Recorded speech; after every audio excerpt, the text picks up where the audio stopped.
Yo, what's going on, Herd? This is Jeff at Geek Driven, and welcome to another episode of Movie and Shows where we review the Book of Boba Fett, and this is the finale, Chapter 7, In the Name of Honor. So, before we get started, let's give a shout out to our moderators.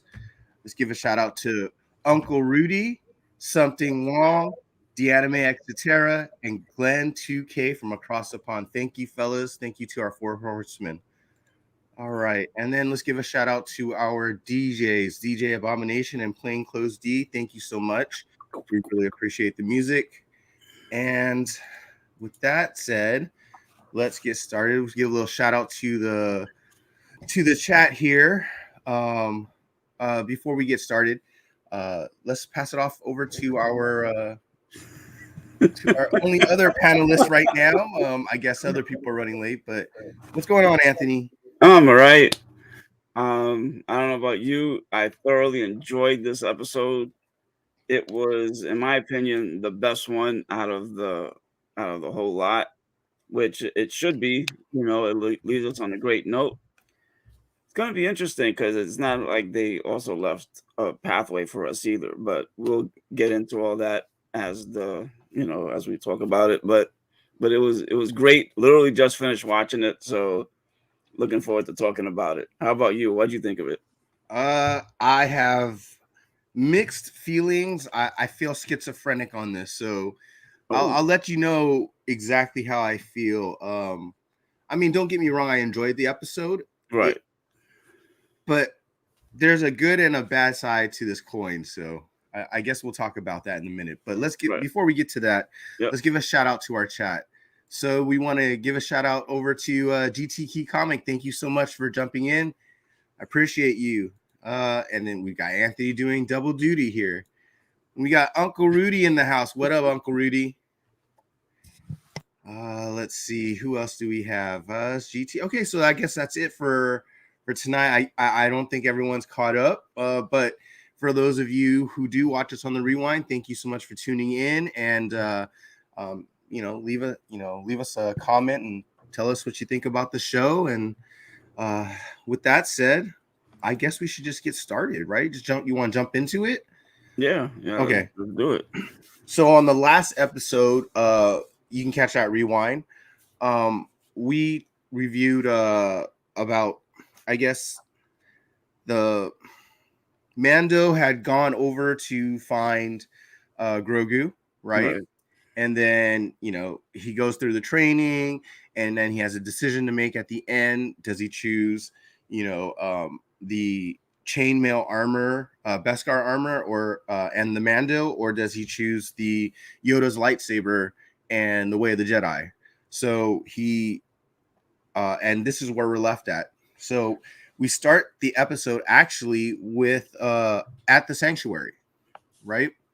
And it's the ruins of the sanctuary, and we have Boba and Fennec Shen talking, and basically Boba declares that this is war, and then the Mando returns and says Cobb Vanth is going to be coming with a garrison of people, and then we get Boba questions him. He says, "Are you sure?" And he says, "Yeah, I believe he'll be here." And Boba basically says, "If he doesn't show up, we're doomed." So you better be right, And this is basically like the end game, right? So before they, I guess, plan out what their next move is, Boba suggests they go back to the palace. It's more fortified. And of course, the Vespa gang, kicks in and says, "No, this is where we're gonna stay. This is where we're gonna protect. We need to protect the people. You can go back to your palace." And this is where I'm gonna diverge from like a lot of people, but this was dumb in my mind.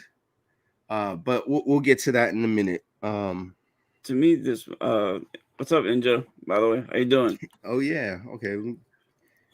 This reminded me. This scene was like Fast and Furious-esque in a sense. you know how, especially like Fast and Furious, I think it was 6, where they were protecting um what's her name, the hacker. Her name escapes me, but and where do they go? They go back home. They go to Los Angeles, to protect her because that's the area that they know. So, on the flip side, here Mos Eisley is in danger, so they go to the streets, to protect the people, even though the people probably have no clue what's going on. Well, here's the thing. Like, I get it that the blowing up the sanctuary was to draw out Boba, right? So to me, this is basically you're falling into the trap of the enemy, into the hands of the enemy, right? You're playing into their plans. So to me, staying there is just no bueno. That sanctuary has no doors, no windows. You know what I'm saying? Like, there's nothing Yeah. closed there. Someone can just throw a freaking detonator in there.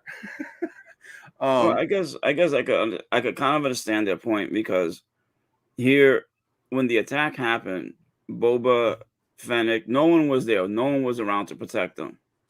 Okay, and if the Pikes really wanted to, they could lock all of them in the tower and take over the town and let the spice roll through. So the people were going to be affected anyway. So might as well fight right there. Go all out war and see what happens. well, to me, well, we'll find out why I think Right. it's a bad idea. Um, but let's I guess let's talk about what happens next, right? So we see we move on from that scene when we see Cad Bane walking down the streets of Mos Eisley. It's in the middle of the night. Looks like he's walking down some alleys, and he passes some Jawas, and he walks into the Pike's office. Yeah. And he walks into like the middle of a conversation, and there's the mayor and then the head of the Pike Syndicate, Right. and they're talking about what's going on. He's upset. The mayor's upset that they blew up the sanctuary. Yeah. He didn't agree to any explosives like that, and Cad Bane walks in and they ask him, did everything go well? And he basically said, yep, Freetown won't be, joining the battle. But And but I like how the mayor put it though. He goes, "Will they remain neutral?" right. Okay. Now he said neutral. Oh, look at this But guy. look who decided to Welcome, finally show up. welcome, Hey, welcome. What it up, keeps switching people? between 6:30 and 7, so fuck off. Because the other time show is 7. Was it 7 last time? Our normal show is 7. Oh. Not this show, the other show. Oh, okay. You confused Okay. the other show. Got it. Okay. Okay. Yes. But how are you feeling though? I'm feeling good. No Alright. COVID. Better? Took the test. I'm good. Yeah. My back doesn't hurt. It's just I'm not used to walking around cons. That's all. Oh, okay. I'm fat and old. Sorry. Old? Old enough for me. Oh, okay. Yeah, don't use the word in front of me. You're just a couple years older than me. Yeah, just a couple years older. Just because you hit the 5-0. 5'1". 5'1". Sorry.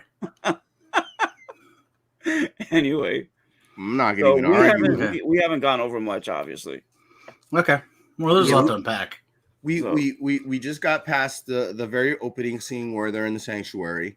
Right.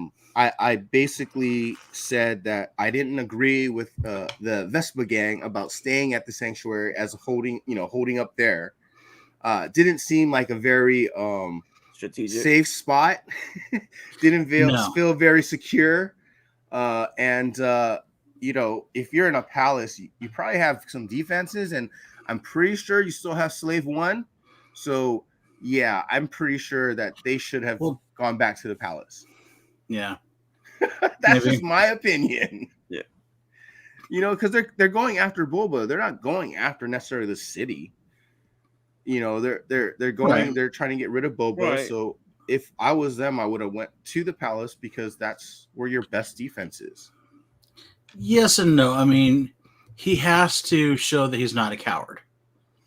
So he has to kind of stand out and go, "Hey, I should be safe in my own city." I guess so, but he also needs to win a war that he's unnecessarily outnumbered. Like he didn't prepare. Like it felt like this whole show didn't prepare him for war at all. Well, yeah, because it was two episodes short. Yeah, well, it is what it is. You also got to remember, he's a bounty hunter. Okay, he's not. He's never really been one for strategy. Yes, he has. Huh? Yes, he has. Well, I mean, in this show, he doesn't act like it because the one who's really developed the strategy has been Fennec Shan. Right. Well, that's what the issue is, right? Yeah. The issue is this is not it doesn't feel like a Boba show almost. Right. Because he's not being, himself. Yeah, he's not just not being himself. He's not being assertive. He's not being a leader. He's not making the decisions. He's basing it upon other things. So I just feel like it's, I'm not saying it's. I love the episode. Trust me, I loved it. It was a good episode. I enjoyed watching it. There's a lot of little Easter eggs that we all can enjoy, especially if you watch a lot of movies, especially a lot of Westerns and mafia movies, right? So definitely a good episode itself. But just the storyline itself of how Boba is, I don't know, almost... I mean, he is different. Okay, I mean, his experience with the Sand People, has changed him. The fact that he's been gone so long, the universe in some ways has taken a left turn, right. So he's trying to adapt in his own way, but he did learn a lot from the Sand People and he wants to try it their way. He's tired of fighting. Okay. The Tuskens. Correct. Right. They don't have to be called Sand People. Oh. Okay. I'm an emissary for them. Do they live in the sand? Do they live in the sand? Hey, all I'm just saying is there's other people that live in sandy nations, and they don't want to be called Sand People either. But that's them. This is the Star Wars universe. They're called room temperature butter. Yeah. So let's get back to the scene. Okay. So we're at the Pike headquarters. Cad Bane walks in. Anthony's dying over here. He walks in. It looks like he just wants to stick his middle finger up and like yep. He could at any time. Scratch my neck. Yeah. But basically they're talking about what he did, asking him how it went with Freetown, and now they're worried about Boba being held up at the sanctuary. It's going to be really difficult to get them out, right? Right. And Cad Bane basically says, I have an idea. And this is all based on what the Pike said earlier, which is revealed now, which we all guessed already. Right. But the Pikes killed the Tuskens and they framed the biker gang. Right. And they killed two birds with one stone. It was really smart, right? Because the biker gang was, they were the patsies, extortioning them for money as protection. And then so was the Tusken Raiders and Mando. So, killing two birds with one stone, no problem. Tusken Raiders and Boba. Yeah. And then so we cut to the next scene. And the next scene, you see an X-Wing arriving on the planet. You can see R2-D2 in the astromech, pod. Right. And then we all already, you're already jumping and going, oh my God, it's Luke. It's Luke and Grogu, because this is what we've been waiting for. We all said it pretty much in the last episode that we talked. Grogu will probably show up because he's going to make his decision, and that's his decision to go with the Mando. And as he arrives, he lands in the starport with our friend, our mechanic. I can't remember her name. Saved my life. I actually the Jawa fucker. No, I looked. I looked it up. Her name. Hold on. Her name is Peli. It's not wrong. Peli Motto. Okay. I think Jawa fucker sounds better. I'm gonna get her signed. I'm gonna get a signed picture from her saying signed Jawa fucker. All right.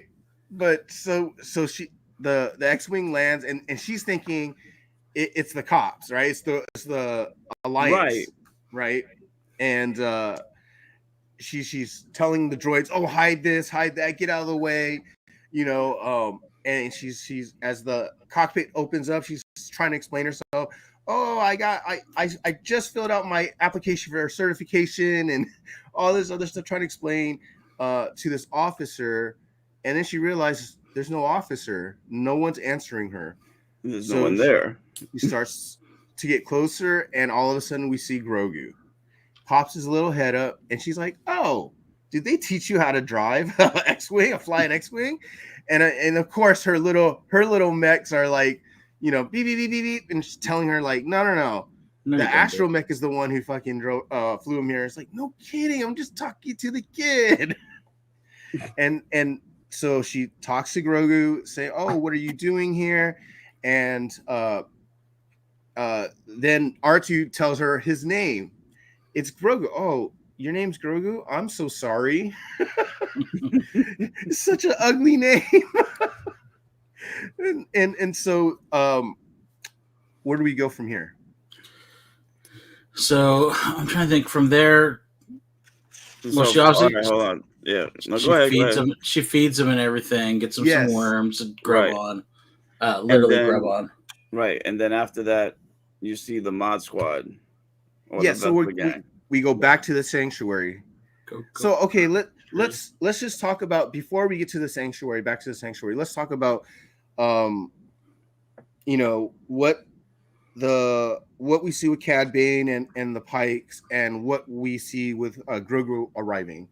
So what do you guys think when you guys see when you guys hear that the Pikes were the ones who killed the Tuskens, and Cad Bane has a plan to get Boba out? I'm interested in seeing what Cad Bane's plan is, because Cad Bane and I was waiting for the showdown between Cad Bane and Boba Fett because of their past history, of basically Boba Fett growing up underneath Cad Bane's arms. And so I was interested in seeing, and I knew Cad Bane doesn't give a shit. He'll kill him. He doesn't care. A job's a job. Exactly. But I was interested in seeing how brutal he was going to be and what kind of plan he had kind of set in motion. Other than that, that was pretty much it for what I was kind of looking forward to. Right. And I mean, obviously, I was waiting for the battle because we knew it was coming. How about you, Anthony? I mean, when Cad Bane showed up, to talk to Boba, I knew nothing was going to happen because it was way too early for this kind of a setup. Yeah. Because it's to start them off shooting at each other, it would have, because that's what everyone's waiting for. So I had a feeling nothing was going to happen. That they were intensifying the situation, but no one was going to pull a trigger. Cad Bane just gonna hang a carrot out in front of him just to see if Boba would bite. If he does, great. He just knocks him out right there. But obviously nothing happens. But the fact that Fennec had to talk him down, shows that Boba still has a mean streak in there. About damn time. No kidding. Very true. Because, like we said, Boba was a bounty hunter. Bounty hunters are not soft. No. Well, I don't know. They've been showing this this bounty hunter as a pretty soft. Yeah, but he's a different. With what he's experienced from the time he fell into the Sarlacc pit until now, he's different. But little vestiges of his experiences and his attitude start rising to the surface in this episode. Okay, and how about what do you guys what did you think about the X-wing arriving when you guys saw the X-wing and everything? I was at first I was disappointed because I was like, oh great, here comes Luke. We're gonna rely on Luke to save the day again. Yeah, no. I got my wish. I got my wish, right? I said I knew Grogu would arrive, but I was hoping he wouldn't, like him and Luke wouldn't come and save the day. And right. Yeah, worked out perfectly. Too much, yeah. But go ahead, JR. I was happy to see Grogu, but at the same time, it's kind of mixed because I'm not sure where they're going to go with him as a character now. I still think he is going to go dark at some point. That's just my personal opinion. Keep hoping. It's not that I'm hoping. It's just it makes sense with the crumbs that they're dropping so far, unless they just want to be boring. Well, it makes sense. I think a lot of people, if they did that, a lot of people would be like, "Oh fuck!" Or we don't have. He could turn into a Tar Vizsla. He could, but we don't have like a good, like the one thing about Star Wars they've always had is just a strong villain. I mean, with Palpatine, with Vader, with Grievous to an extent, right. Even Maul, right? And Kylo was not that strong villain. True. And I just feel like there's 30 years, there's got to be somebody that shows up during that time. And it just makes sense that a Sith is going to come back. But we'll see. I mean, to me, like I said, I was happy to see him. I'm glad to see him and Mando together because the story of them together is better than them apart. Yeah. But it's kind of bittersweet. You know what I mean? Yeah. I mean, even though I think that we all knew he was coming back. I mean, like we said in last week's episode, that the pod was put in the Starfighter for a reason. Okay. And it wasn't for an astromech. It was only for Grogu. Oh, yeah. You know, so it was guaranteed he was coming back, you know, and in this series, because some people were saying, oh, we'll find out when we get to Mando season 3 when he decides. And I was just like, there's just no reason why you would have put 2 Mando episodes in there without getting them all back together. Right. You know, and then when Polly picks him up, you see the chainmail, you know, shirt. Yeah. You know, so you know for sure that, you know, he picked, you know, being going with Mando. And like we said, it doesn't mean that later on in his life he can't be a Jedi or Sith. He could. Let him hang on either one. Let him hang on it. Okay, it is untold. You're right. It's an untold story. You're right. It could be either one. Okay, because obviously he has strong feelings for Mando. Okay. He's got that really, really strong bond. And if something happens to Mando, yes, it could turn him. Okay. It could possibly. I was just waiting for something to get crunched. When we get to it, I'll talk about it. Yeah. All right. Well, what you're talking about. But anyway, let's move on. All right. So we go back to the sanctuary, and this is the part of the story where I'm just like, huh? What happened? Okay, because I'm just like, this is totally out of character in my mind.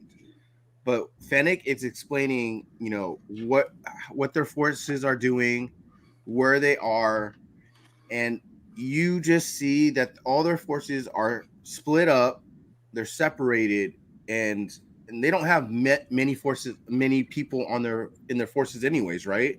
And she's saying, you know, the Vespa gang is in the city, you know,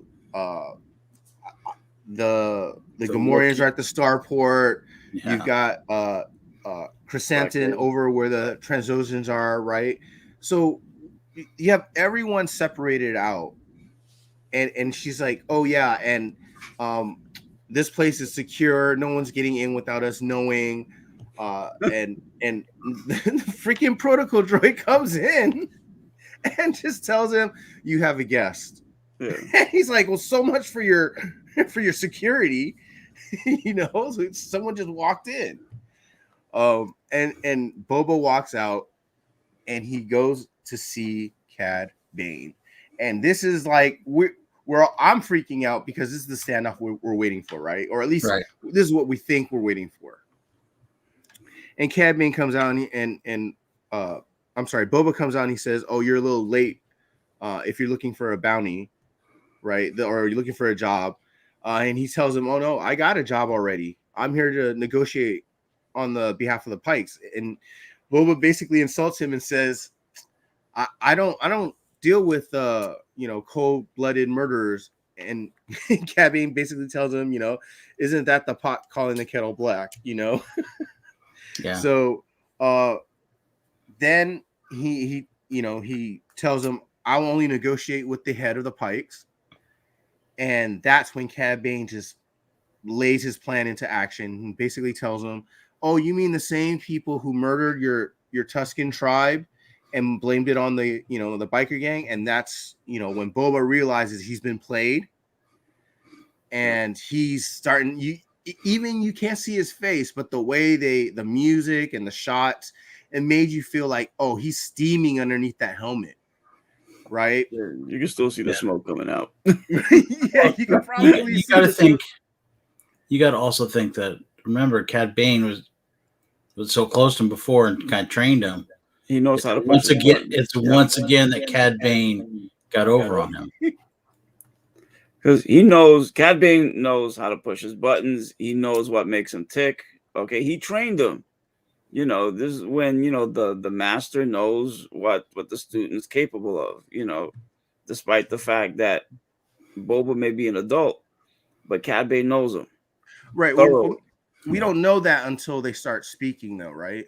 So at that point, we don't realize that they're this old relationship. They kind of speak to it, but they don't really. They kind of dance around it. Am I not wrong? Well, you should know because it's part of canon because it was in the cartoons and stuff. No. Right. We know because we've watched other stuff. We've read other stuff. I'm just talking to like as a normal the normal person that doesn't know who Cad Bane is. Yes. Right. And they don't know the relationship. I imagine I imagine a lot of people though went back, especially after last week when they went, because I know a couple that went, "Who the fuck is Cad Bane? Yes. Why should I be excited about him? Why the fuck are you excited about him?" Wow. They went back and watched several of the episodes and went, "Okay, now I get it." Yeah. And so I think a lot of people educated themselves prior to this episode and kind of went, "Okay, I get why you like Cad Bane so much." Not just that, but the fact that he showed up on a Boba Fett show. Yeah, Angie, you're like superhuman when it comes to this stuff. So I'm sorry. There are other people in this world who won't make that effort. They just want to see what they see in front of them. No. And that's probably the majority of people who are watching this stuff. Right. Unfortunately, but that's the beauty of like someone telling a story that you get to see it as it's told. It's also they won't watch the cartoon. Yeah, and that too. There's a thing with some adults not watching cartoon. That's fine. Yeah, it's still a story, just told in a different format. But it was fun to see like Cad Bane's plan start to unravel, or to come out and go like, okay, now what do you do? Everything starts happening. I mean, it's this big Western showdown, right? You got Fennec coming out from behind, you got Mando coming up from behind, and Cad's like, "Don't get any bright ideas. I got shooters on the roof." Yeah. Right? And who do you think caught you that trick, bitch? Right. Exactly. Again, it's he's not gonna be caught off guard. The student and the master, And in some cases it's who can play chess better. Right. And the whole time you can tell that Boba's getting an itchy trigger finger, and he's getting ready to basically shoot him down. He's like, "I can take him." And Fennec's like, no, this is on his terms. You got to fight him on your term. Yep. He's got the advantage because you're emotional at this moment. He's like, but I can do it. And that's to me, like, again, showing that Boba isn't in control here, right? He hasn't been in control the whole time. Almost, it feels like Fennec has been kind of guiding him, and he's still a little lost in what his purpose is for this whole thing. Yeah. But we'll get to his purpose later on. One thing I will say, I was kind of disappointed is that they didn't speak to anything about Fennec Shan knowing Cad Bane. Yeah. No, and I noticed that too. Like, they didn't mention anything, and I kind of get it. I'm pretty sure because the Bad Batch is new, and there's a story still to be told about Omega. They might still be involved, and that they don't want to give that away. There's not, there's still a chance that they could still be involved in the later on in the show.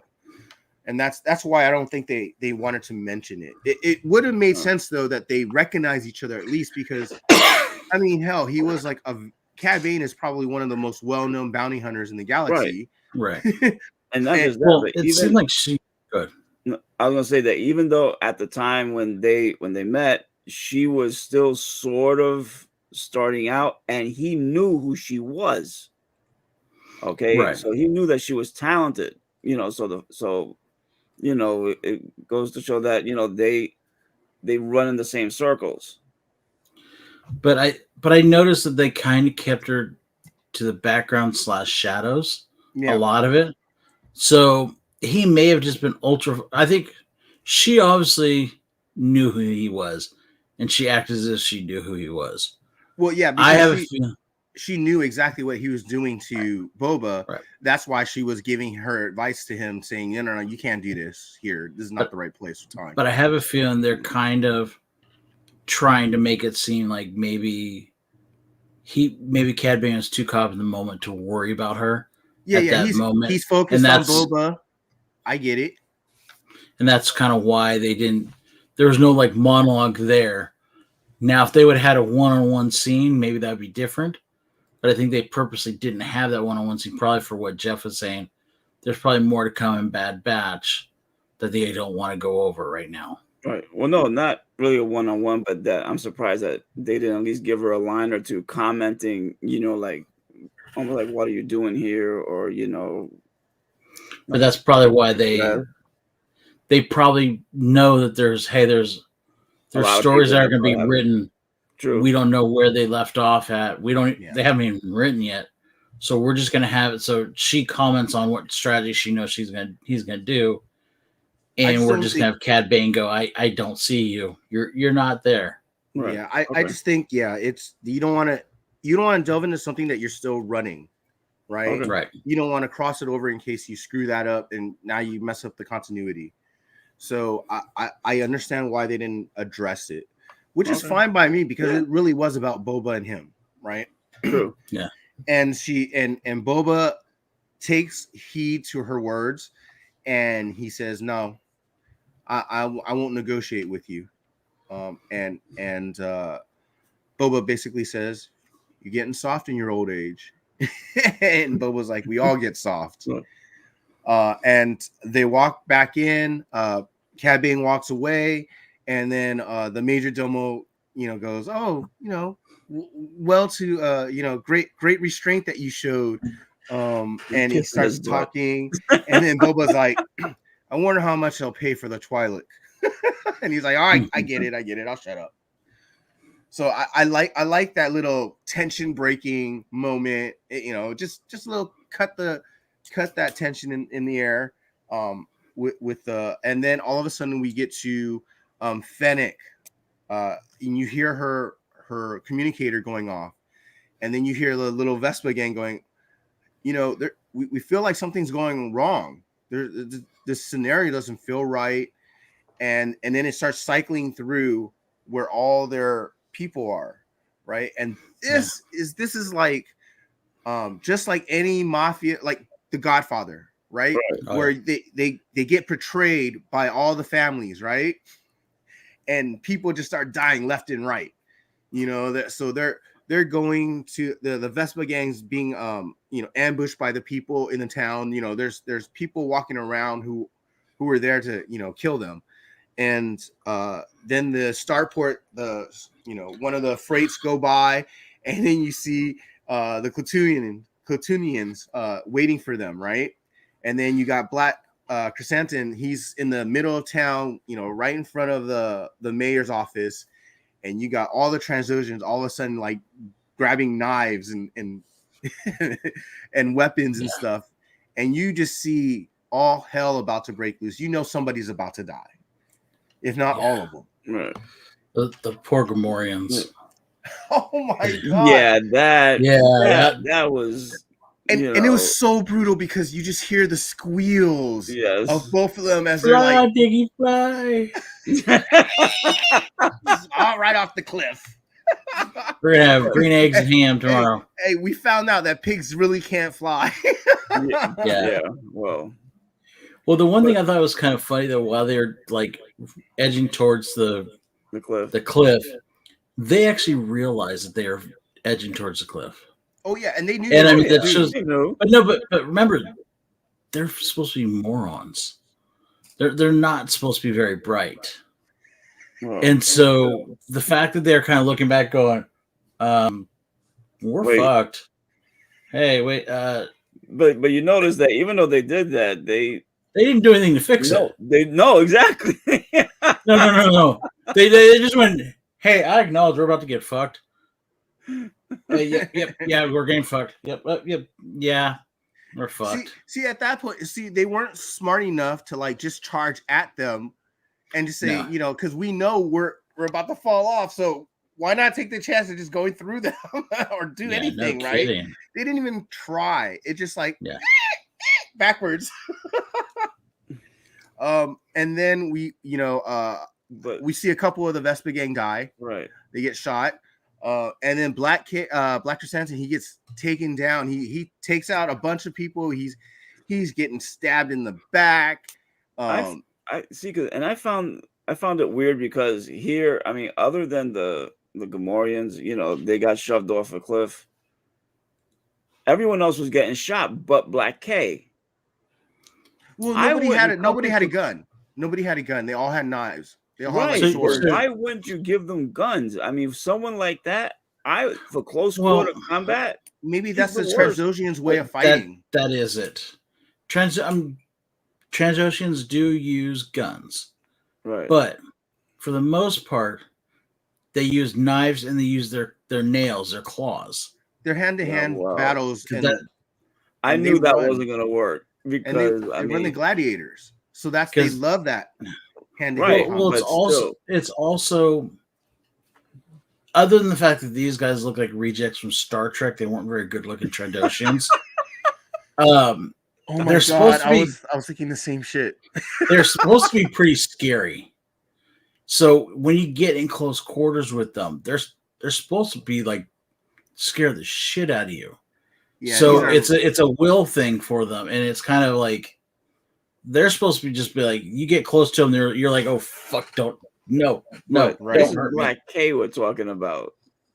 Yeah, but Transoceans don't give a fuck. They kill Wookiees. They love to kill Wookiees.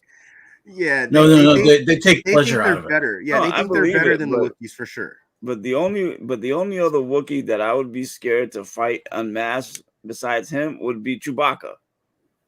I'm scared to fight any Wookiee. Fuck you. No, I'm saying en masse. Yeah, with a lot of people. Wookiee's 9 foot tall. I mean, Chewbacca with claws. Wookiee type. Chewbacca's like this. Big Black K is like this. Okay, I mean, you're right in that sense, but the way Trandoshans work is they work in packs. Think of them as like hyenas, right? They just go in there and they swarm on them, and they love to kill Wookiees. That's just if you go look up Trandoshans, that is like a trademark thing of Trandoshans. Okay. Like that is their like number one and kill. I believe they want. I'm just saying, for me, they don't scare any fucking. I would not have done that. Not with Black K. As far as they're concerned, Wookiees are pussies. Yeah, it's just it's probably a cultural thing, right? Right. Okay. So They're not just very what they bright. believe. Yeah. But I didn't know that, but I just found it weird that they didn't arm them with blasters, because I would have. I don't Just know. the toys. My favorite thing is one of the Power Ranger cycles got destroyed. I was like, yes, one less Power Ranger. Speaking of them, He lived, but the cycle died. how many members of the Mod Squad are there? I thought there's 4. No, I thought there was 5. 5? Yeah. Because yes, one got shot, but I thought I saw them again later on. Because I thought I counted 5 members when they got back together. They're all 5 of them are alive, but one of the bikes got destroyed. Right. So no, but the guy with the guy with the eye. No, I get what he's saying. I get what he's saying. He saw 2 people get shot. Right. And 2 of their members. But right. It doesn't mean they're dead, I guess. I guess so. But, well, they weren't wearing red shirts, so they're good. And look, they maybe they couldn't afford extras, and they were like, "Well, these are the only 5 people we're gonna get, so we just got to kind of recycle through them." You never know.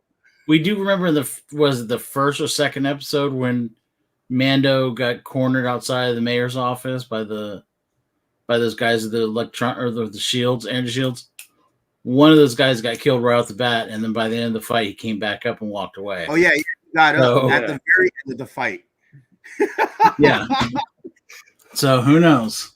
Okay. Yeah, in this world, I guess not everyone's dead, even though we see them dead. Yeah. Everyone has Lazarus. That's going to play into the future of this episode, okay? But anyways, there you can hear everyone getting their butt whooped. Asses handed to them, and Boba and Fennec are panicking, and they ask the Twilight, like, where the hell are the Pikes? Where are they held up? And they tell Fennec that they're in Mos Eisley, and Fennec jumps on her speeder and she takes the hell off.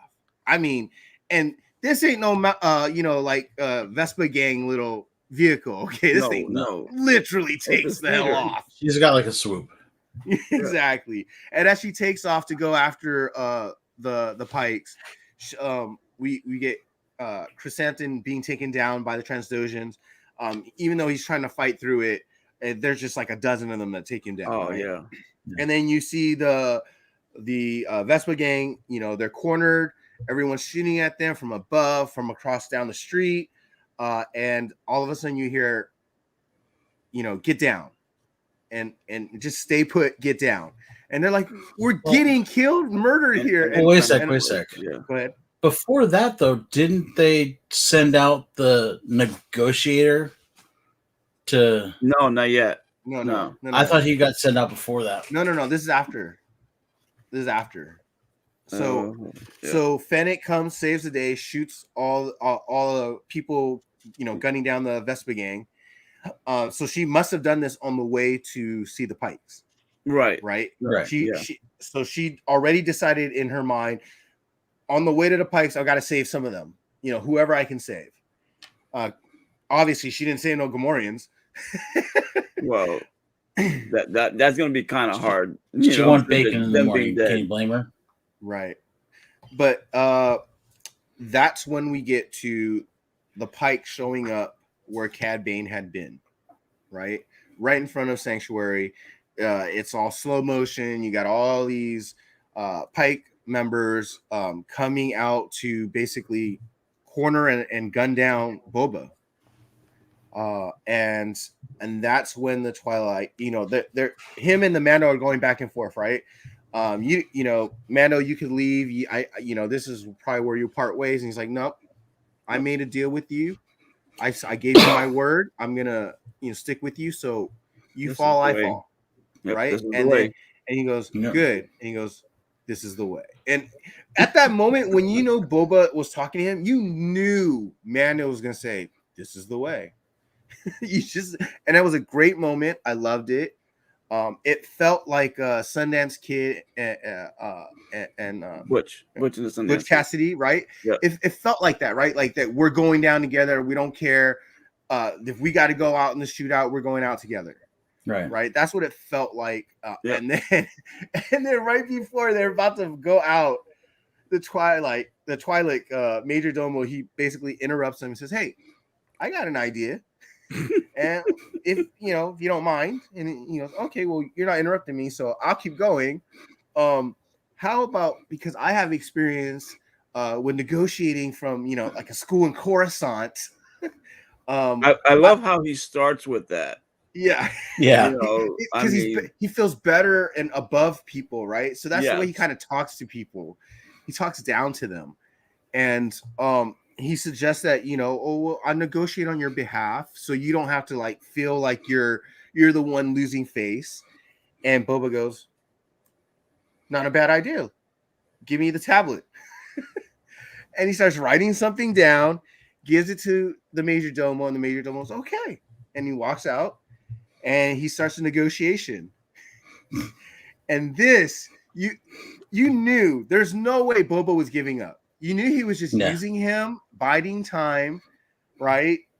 And the funny thing is that the Major Domo never reads what Boba writes down before he goes out, and he just starts. He greets himself to the Pikes and goes, and they're like, just get to it, and and he's like, okay, we'll deal with the pleasantries later. And he starts explaining to him. He goes, okay, Boba wants all of you to, what do you guys want? Because he finally sees what Boba wants, and then and they're like, just get to it, just tell us what he wants. What does it say? And he basically tells them he wants them to all leave, or Tatooine will flourish with the corpse of your bodies. Basically, go suck an egg. Yeah. Yeah, I basically.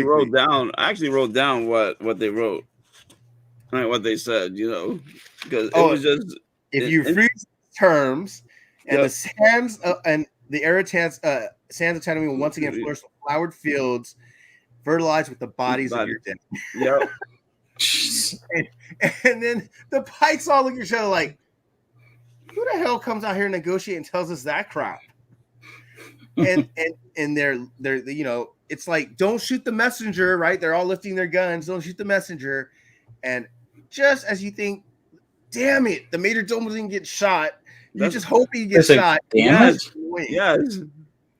And all of a sudden, Mando and Boba are shooting the Pikes down from the air. They're using their jetpacks, and they land, and they just start taking out Pikes left and right. Yeah.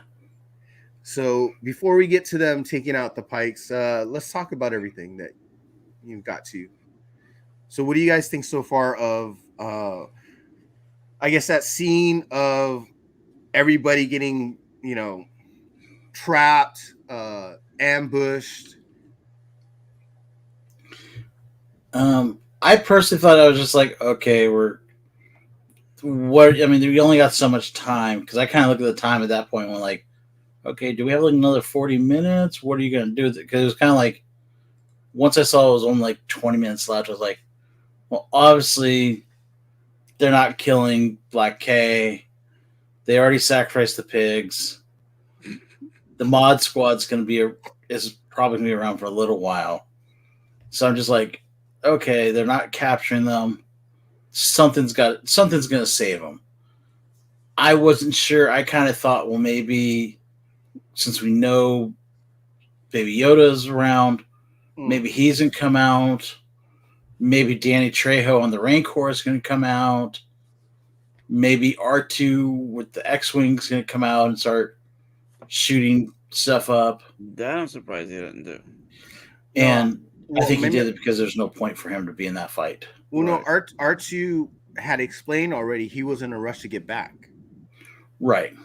And he was like, "Oh, where's the Mando?" Blah blah blah. So, but usually R2 is very lean in the sense of, if he's got a mission, and the mission is, hey, deliver the kid to Mando, he's going to make sure that the kid's delivered to Mando. Right.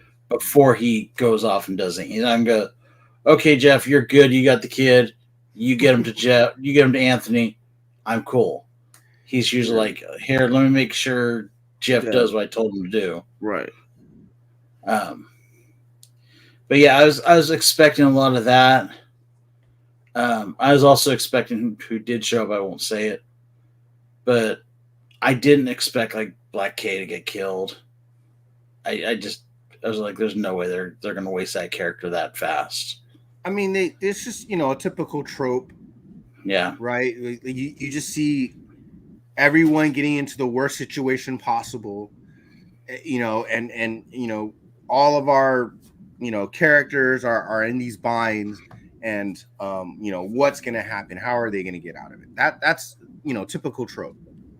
yeah. And so we see Mando and Boba taking out, using every weapon that they basically have, right? With the exception of Boba's rocket in his backpack. And they're still being outgunned. They're almost down. Their armor, can take only so much. They can only take so much from the shots that they're receiving. Right. And then all of a sudden, Freetown shows up and starts gunning down the Pikes. Yeah. One thing I will admit, because there was only two of them, I decided to do an approximate count of the number of Pikes that they either shot or killed. Okay, these two guys, and it just comes to show you just how good they are. 14? 32. Oh wow. So let me tell you. So this is the part where I was like, this is what I've been waiting for about Boba. This is how Boba should have been from the freaking beginning. That he shows his skill. Yeah, you show your bounty skills. Right. You show why you're the baddest bounty in the freaking galaxy. But he also kind of showed why he can't keep that up anymore. Right. Well, I get it. At the beginning of the show, he was still healing, so I get it. Now he's fully healed. Well, not just him, but even Mando. Mando was getting hit and getting knocked down, Yeah. But I mean, they expected to. They went out there knowing that it's two against like a whole freaking platoon. An army. And the only thing that they had at their advantage was the Beskar armor, even though when you get shot by a blaster, it still, the energy dissipates, but it's still, you still feel it, right? You still feel the shot. So yeah, you see them dinging back and forth. It's like energy just going through something, right? It just absorbs as much as it can, but it still goes through. But they can only take so much, and they knew that they were gonna go out and die, basically. Right, but they knew that they were gonna hold them off for a certain amount of time. I mean, we got to see Boba Fett's knee blaster. We got to see Mando's whistling birds. Okay, and I knew that the whistling birds were at least good for short range. I didn't know that they were good for that range that they showed on the episode. Well, the armor makes a pretty good weapon out of Mithril or out of a Beskar, so it's a nice long range. So but the fact that they took out just over 30, the two of them, before they got rescued, that's... Well, they just kept coming and coming. That's what Boba was saying, right? They just don't stop. And it made sense, right? Because you just figure it would be waves of people. If they're gonna fight a wage of war, you're just not gonna bring like a dozen people. Yeah. Right. So that they were being overwhelmed, and lucky for them, Freetown showed up, and then the Vespa gang showed up after them, right? Because Fennec had just finished saving them.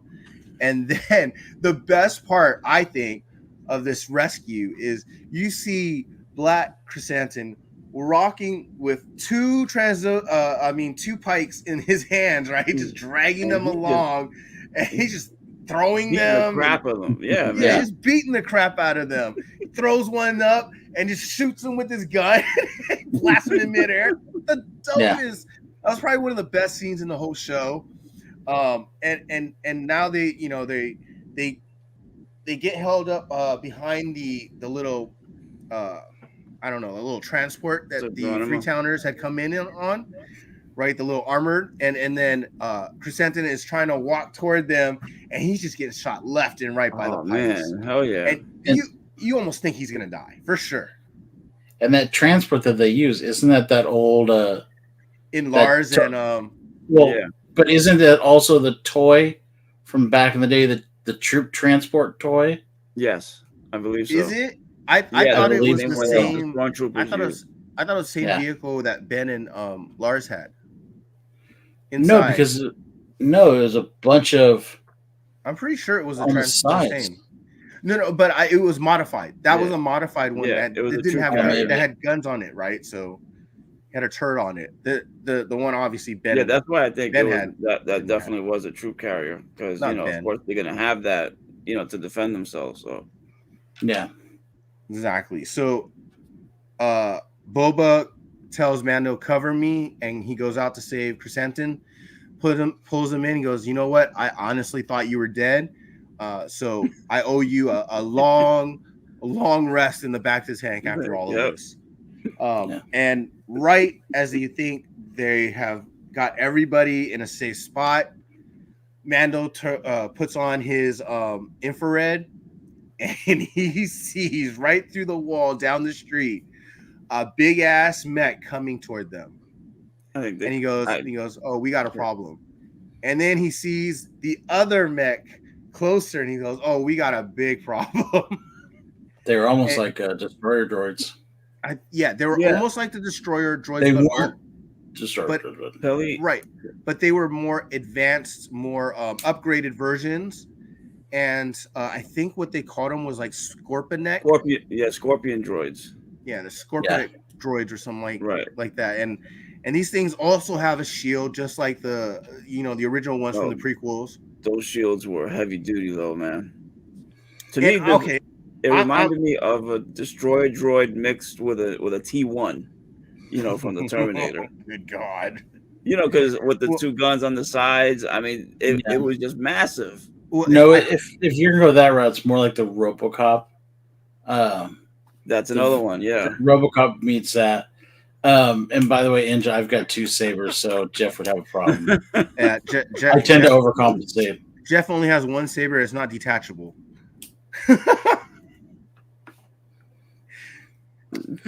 Sorry, I can't afford those sabers. I'll be playing with them all day. I'm sorry. I'll break it. But yeah, so these guys are in trouble. I don't understand why they keep shooting at them. There's a freaking shield. Exactly. You wasting your blasters? Not necessarily, because you got to, even with the old destroyer droids, they took so much damage, and eventually those shields dropped. But you have to do a lot of damage. Yeah, I know. One thing I'm surprised that they didn't do. Thanks, Inja. Is that, and we're talking about penises, right? Justin. Oh God. What's up, Justin?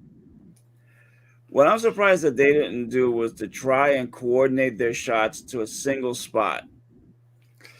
Too. Yeah. But to me, it just like you see something with that big of a shield. Yeah. I would think it would take a lot more energy than what they had to take out the shield. Right. Well, especially when even the dark saber wouldn't even cut through them. Well, yeah, we find that out later. I was surprised about. Right. So I mean, they're getting gunned down, they're getting cornered, and then Boba goes, okay, flips down his radar or his little goggle and shoots his rocket, and nothing happens. Even doesn't that. See, at that point, that's when I'm running. I'm not firing back. I'm not looking to fire back. I'm looking to run away. I am looking to save my ass because the rocket didn't even put a dent in the damn shield. Right? That's what I'm doing. Yeah. At that point, just stop shooting at the damn thing. Right? But the only thing with that is, so they do start running away, and Boba and Mando are distracting the droids. They are trying to take him down, and that's when Mando pulls out the darksaber, and he just finds out it's just like, nothing happens. You can even tell also the saber's fighting with him, like right. Still, when he's trying to do it, yeah, he's still having problems with swinging that thing. You didn't make that up. And no, Inja, I'm the one that has the dark saber that I brought at what do you call it for mail call one day. Right? They just kept shooting at it. Like, hello, save your life. I don't know. Dare had the mini one. This is the mini one, the only mini one I have. This is about Jeff's size. Yeah, the whole thing. Just a blade. So he finds out the dark saber's not working, and he basically, we get the explanation why nothing's working, right? The energy weapons, they're not strong enough, and their blasters, it's got too much momentum. So Boba has to regroup, and he says, "You have to wait here. I'm gonna go get more help." And Mando's like, "What help? Everybody's here. Everybody we know is here." And Boba just takes off, flies right off, and Mando is left to like deal with two droids, mechs. When Boba left, I knew it had to be one of two things, and I'm not going to divulge what I thought they were. But I knew it was one of one thing, and it was what I thought. Well, I mean, never mind.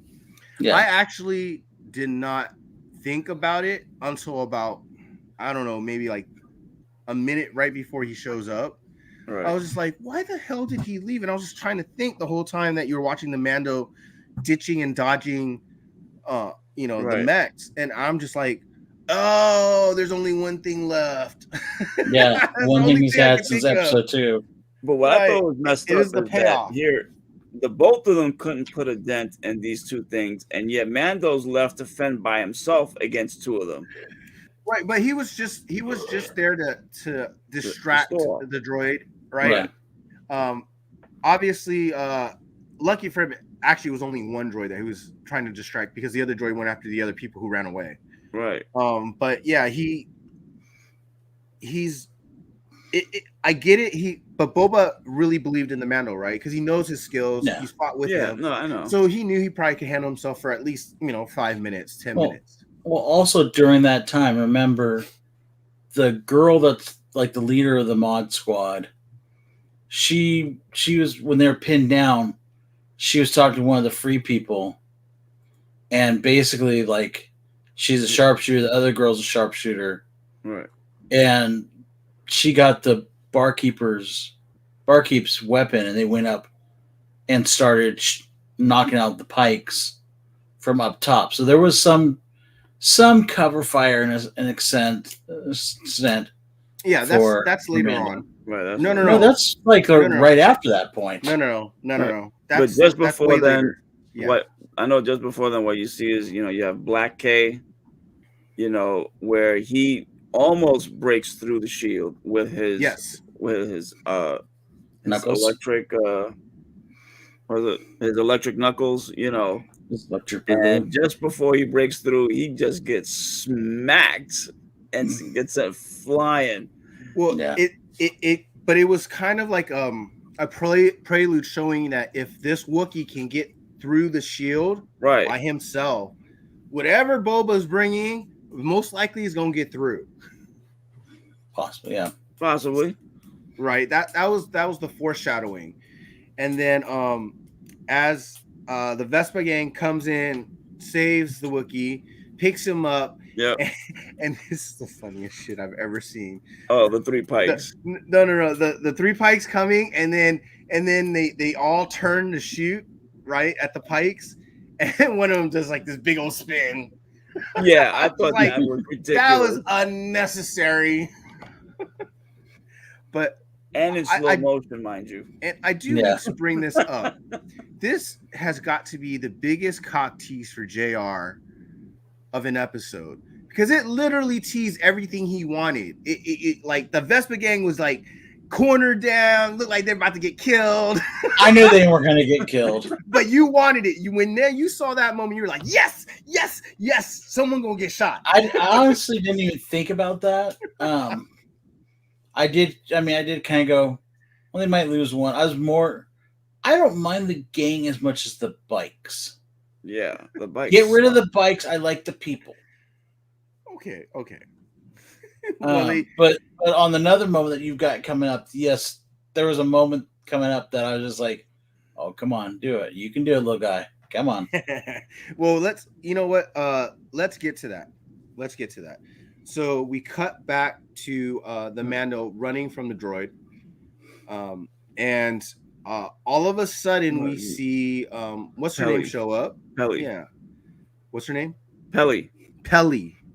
Okay, so Pelly shows up and she's with her droids, and she's in like this almost like this carriage. Yeah, it's a carriage. Yeah. But one of those things that you would see, that's getting pulled by the droids. And like stuff. you'll see, they have them in San Diego.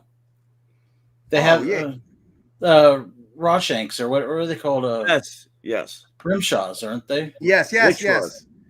So she's in one, the droid, a droid's driving it, and she runs into the Mando. It looks like she was looking for the Mandalorian ever since Grogu arrived. Funny though is that rickshaw. Thank you. Yes. That it's the worst timing for her. Here he's running and this thing is blasting, shooting at him, and here she comes laying back in this rickshaw, okay, with a giant blanket next to her. Yes, I mean, well, before that, he sees her and he's like, "What are you doing here?" and turn around. He's like, "Get out, turn around." And she's like, "What?" He's like, "Get out of here, turn around." She's like, "What? I can't hear you through all that noise." I'm just amazed that she hears this noise of people shooting, of all this destruction. She goes toward it and doesn't even realize. Well, it feels like it's kind of like a reminder of like, oh, she's in a bad part of the town, so she's used to it. Right. So it doesn't bother her. She hears gunshots. It's just normal day for her, and so she realizes, she finally sees the mech. She's like, get us out of here. And then the droid's spinning out of control and trying to get her out, turning around, and as she takes off, the Mando jumps on and starts shooting at the mech. It's so funny. So they're being chased down the road, and he's shooting and you see, and then we cut back to the other party, right, with the Vespa gang, Chrysanthemum, Freetowners, and they're just cornered too. They can't go any further. If they go any further, there's no cover, right? So one of the Vespa gang, the girl, she basically tells them, "This is where we have to make our last stand." Kind of like Last Stand of the Alamo, right? Right. And actually kind of looks like an old towny kind of Alamo area, right? Adobe type, right. Homes and whatnot. You see the holes from the quote unquote gunshots or laser shots. Yeah. It feels like what was that movie with Doc Holliday and Wyatt Earp? The OK Tombstone. Corral. It felt like Tombstone. It felt like the OK Corral, right? They felt like they were trapped in the OK Corral, and this is where they have to have the last stand, right? Yeah. And they're just shooting. The Freetowners like, well, we can't move on. We're trapped. This is where we're gonna die. And she's like, no, this is where we're gonna fight. And then we cut back to Mando, and this is where it's revealed that Grogu is actually in the rickshaw underneath the blanket, and he's like, what the hell? What are you doing here? And of course, in the cutest moments of all cutest moments, Grogu jumps up into the arms of the Mandalorian, and Mando's like, oh, I missed you too. Yeah, okay. And he's reaching out to his helmet and his face, and he puts him back, and he says, you guys stay here, be safe. And he realizes that he has the chainmail on. And he's really happy that he has it on. And then we get to, I think, let me just see. Okay, so they're still shooting, and they, for some reason, I guess she goes, the Force works in mysterious ways. And as she says that, Grogu just seems to be putting his hand out using the Force. Yes. And it looks like he destroys the freaking droid that's dragging the rickshaw around and blows his ass up. And they like flip over, and they're flying through the air, and all of a sudden you hear this, like, you hear the jetpack go whoosh, right? And then Mando goes and grabs Grogu as they're falling down. All right, And I'm just like, Jared, let's hear why? it. Actually, I don't. To me, that wasn't the part that I thought he was going dark on. I mean, I caught that, but I kind of get the impression that he likes to be in the battle. He wants to be wherever Mando is. Right. Mando's always in the middle of the battle, I so mean, he's Well, always because going to be there. Mando feels he's a kid. He can't handle himself well, or he looks protect like a himself kid, just right? yet. Yeah. While Grogu knows better now. He's been trained a bit, so he can help. Yes, to a degree. Right, to a degree. But Mando doesn't know any of this yet. Right. Yeah. Where was I? Okay, Mando so catches Grogu. yes, Mando catches Grogu, and it just feel to me it's almost like maybe Grogu has a more sensitivity to the Force now that he's Right. done some training with Luke, and maybe he sees or feels that this is the moment that Nini needs to stop and actually fight. Right. And as they gather themselves, you see you hear something in the background, and this is the moment we've all been waiting for. You hear this rumbling, and people start peeking their head out, and it's almost Jurassic Park moment. It's a plane, right? Right, where you hear the ground, you hear the ground shaking, you feel it moving, and then all of a sudden you see the Rancor climbing on all the buildings, the top of the buildings, and as the Rancor shows up and he's growling at the mech, we get the shot of Boba riding him. And finally, the payoff from when we first meet the Rancor, he gets to ride the Rancor into battle. And it distracts the mech. It starts shooting at him, and they just go at it. Right? It's King Kong versus Mechazilla, Mech Godzilla, right? Yeah. Very much. And they're fighting, and Pacific Rim. Mando goes in the joint, puts down Grogu, and starts using the Darksaber because there's as the Rancor is beating down on the shield, he has to compensate for the front of the shield, right? So the back of the shield starts losing, I guess, integrity, and he uses the Darksaber to cut through to get in. Right. Uses jetpack, get on top of the mech, cuts off one of the arms, and then stabs the hell out of it. And then at the same time, the Rancor gets shot and goes into the building, and then Mando gets thrown off the mech, and and that's where we are. So I mean, let me before I get to this next part, what do you guys think so far? Seeing the Rancor, seeing baby Grogu kind of using the Force to stop him.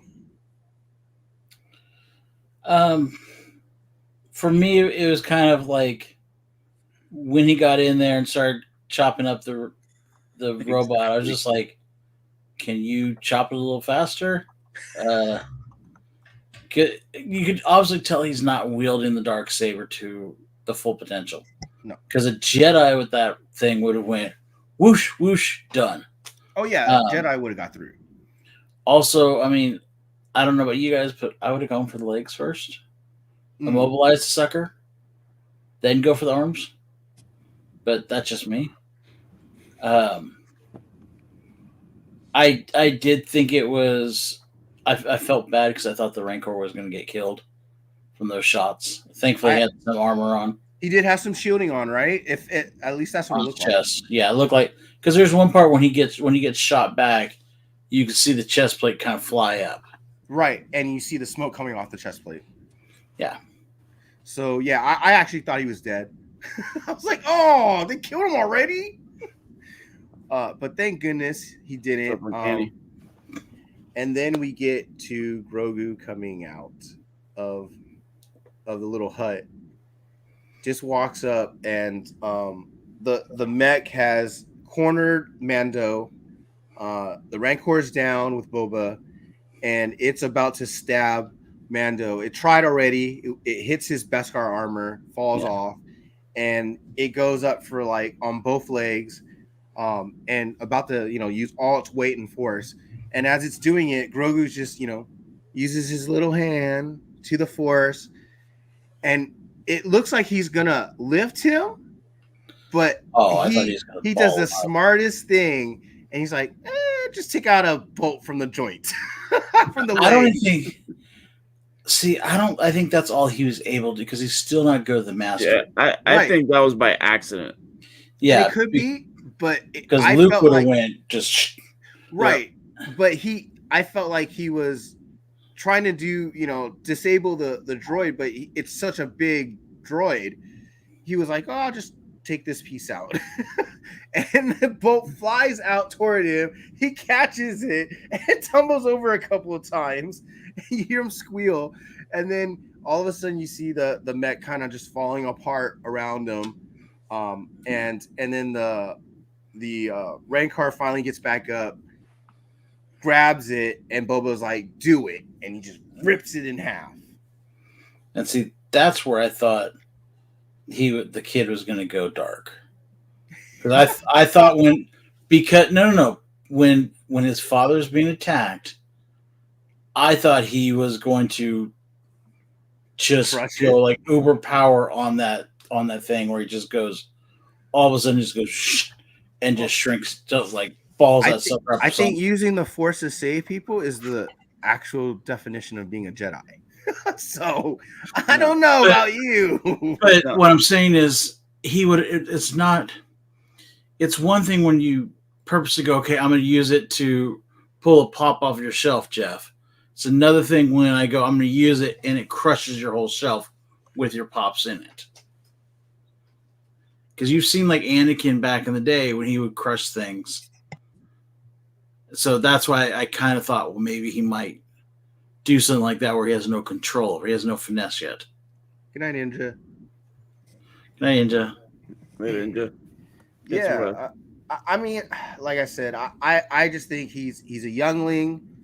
He only can use the Force, but so much. He only has so much energy because he's so small. Yeah.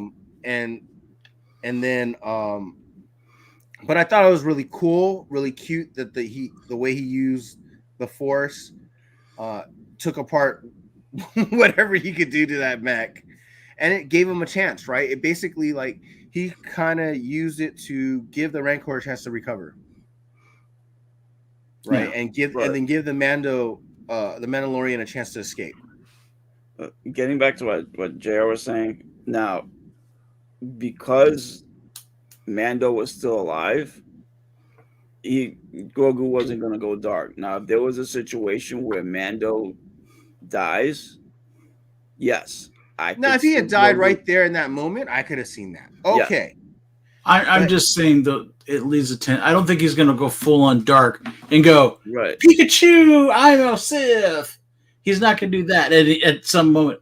I'm just saying little things like that where he doesn't control his power right. He doesn't know how to. Right. And gets used to just going crush rather than finesse. If that makes sense. Yeah. No, it does. It does. I get it. But did we skip the point where the Rancor pulls a straight King Kong? Nope. No, not yet. Nope. Not yet. Nope. No, that's still coming up. Nope. And yet, what's funny is that when the Rancor showed up, right, I took a look at the time bar, and I saw that there was still 2/3 of this episode left. And I was like, what the hell can happen in 2/3 that we haven't seen yet? I don't know, a whole war? Yeah, no, but I mean, this, it's a lot has happened by this point. Yeah. And that makes it good. I mean, it's very, like I said before, I knew it was going to be uberly action-packed. Right. Because they have no time left. It's the last episode. It was the longest episode. Yeah, and it had to be because it was war. Yeah. Like, you didn't see any war basically before that. So you kind of had to go there with how lengthy it was and how action-packed and how compact it was with all the action, right? But then we move on to the other side, right, where the Freetowners and the Vespa gang and Chrysanthemum is, and that's where the other droid is. And you see them on the rooftop now, and they're picking off all the pikes around the mech. Go ahead. I was gonna say this part kind of bothered me a bit because here I understand that the female Vespa, the leader, I understand she's a good shot, okay, but the guy has a modified eye. He should be a sharpshooter. What the hell is that thing good for? Okay, I mean, if he can't aim with that, he should take that. He should get his money back. All right. You mean Geordie LaForge light? Yes. Maybe Because it's a binocular. Maybe it's a like a microscope type eye. I mean, yeah, because I was like, why is she? I can understand she's a good shot, but this guy should be the one going up there. He's got the tool. He is a tool. Yeah, trust me, that this is why I'm very schizophrenic on this episode, where I really liked what I saw, but if you think about the storyline, it's really bad. The storyline is so bad in this episode because there's just so many flaws in a lot of the things that they did. It was lazy writing to me. Well, the whole series was kind of that way. Yeah. It sucks that it was that way, but I mean, it's so simplified. It was all predictable almost. but anyway, so we get back to the Rancor jumps in and he starts fighting the second mech, and this time this mech is actually like 100%. It's not messed with yet, and it's cutting down, like it's using its legs to cut at the Rancor, and it's shooting him, and the Rancor's throwing him around, and finally it gets a hold of it, puts his nail through the eye, and just basically starts tearing it apart, pulls out one of the arms and stabs him with it. Now the real both strength of this Rancor, that's for sure. Yeah, and now they're chasing off the Pikes, and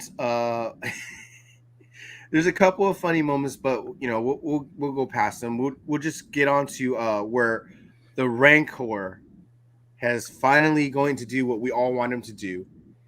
He finds a couple more of the remaining Pikes and just grabs one of them, brings him to his mouth, and Boba shoots him, and he just tosses him all across the town, and you just hear this little scream.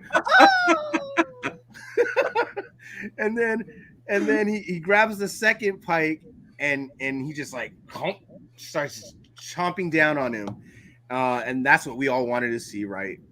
Anytime you see a Rancor, you want him seen chewing down on somebody. He needed to have his reward. Yeah. No. He worked up an appetite. Exactly. He needed his chicken nuggets. Sir, it's more like fillet of fish. Oh no, because it might have been a Sunday. Or Lent. No, because remember, everything tastes like chicken. Oh goodness. Don't tell his girlfriend. So, what do you guys think of what Baby? Oh my God! I almost said Baby Yoda. Actually, there's a little callback to that. What I just said. Okay, he is a baby. Googly eyes. When he arrived, remember that little conversation she has with him, and says, "Oh, I'm not going to call you Grogu." Right? That's kind of like how I just said, "Oh, it's Baby Yoda." Like people refuse to call him Grogu. They just call him Baby Yoda. Yeah. So it's kind of meta in that way. But anyway, so we get to so what do you guys think about what Grogu did, the battle between the Rancor and all those mechs, and even Mando using the Darksaber? Go for it, Anthony. Oh, I was going to let you talk because there's just one part that I want to talk about that I thought was funny throughout the whole thing. I personally was kind of like, I mean, it was cool. It was more fun to the fire, but it was just like nothing really stood out to me. Or just like, oh my God, that's badass. I've never seen that before. Or let me rewind that and look at that again. Because I mean, they just took out one, so it's like, okay, you're finally rallying the troops and kind of coming back. But I was just like, okay. No, the scene that I thought was funny was when Pelly is talking to the major domo. Okay, Yep, and that's what I you thought. know, and because he's sitting there and she thinks he's an enemy, and she goes to shoot him. He goes, no, no, no, no, no, I'm not an enemy. I'm with you And guys. and he's like, oh no, come stand behind old Pelly, and he starts hitting on her. I And mean, she's like, "It's not time for that time right for that, now." yeah. You know, it's like, so oh, so really? she went from a Jawa. She bought to bag herself a Twilight.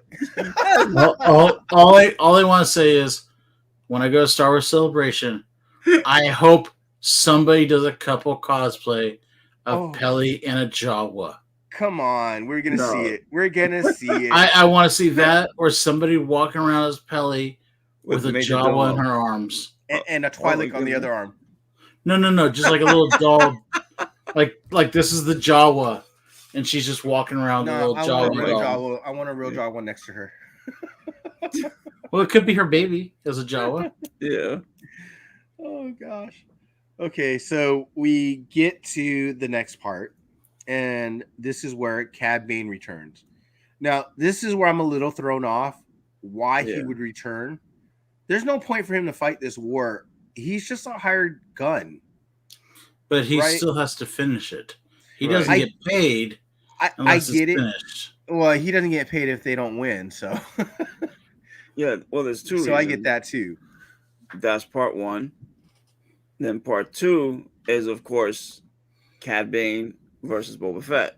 Right? Yeah. No, we And need he- that. So And he can't let Boba Fett win.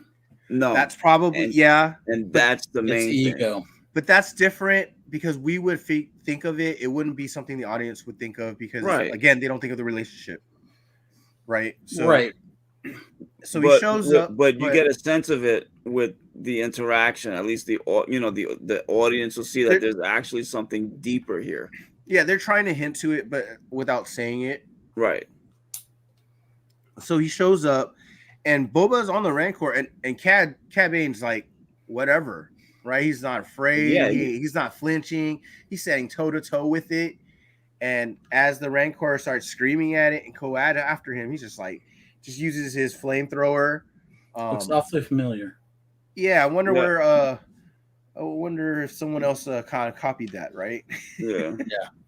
But what I thought just at that little snippet there was that, Cad Bane just walks up. He's looking at the Rancor.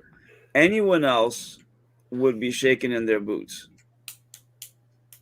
But Cad Bane just looks up and he's like, that doesn't bother me.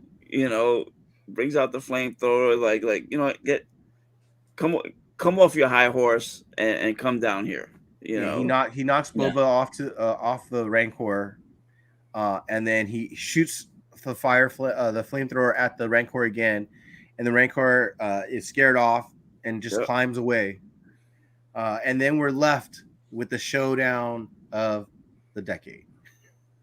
We've got Boba versus Cad Bane, and this is the part where it's almost as if Cad Bane is the audience, right? We're all watching this, and we're all trying to figure out the reason for this show and why Boba is doing what Boba is doing. And Cad Bane basically asks, I can't understand one thing. What's your angle? And Boba just simply says, this is my town. These are my people. And I'm going to protect them. And Cad Bane basically says, I'm faster than you. And Boba basically admits that he knows he's faster. And he says, well, I have armor. And then they basically have the showdown. They shoot off. And to me, I swear you hear and you see Boba shoot first. But he doesn't hit anything. And Cad Bane nails him. Knocks him to the ground. And he starts walking over to him as Boba's starting to reach for his gun. He kicks him right in the chest, kicks him back down, and tells him, I have one last lesson for you. Only, count on yourself because it's weakness if you count on others. Yep. And as he's about to shoot him, As he's shooting him, Boba turns to his side, so it hits his armor, and then grabs his what was that? The gaffy stick, Yeah. and just knocks down Cad Bane and puts him on his ass, disarms him, and just has him at a disadvantage. He's just standing over him, and I forget what he said. I think Cad Bane. Go ahead.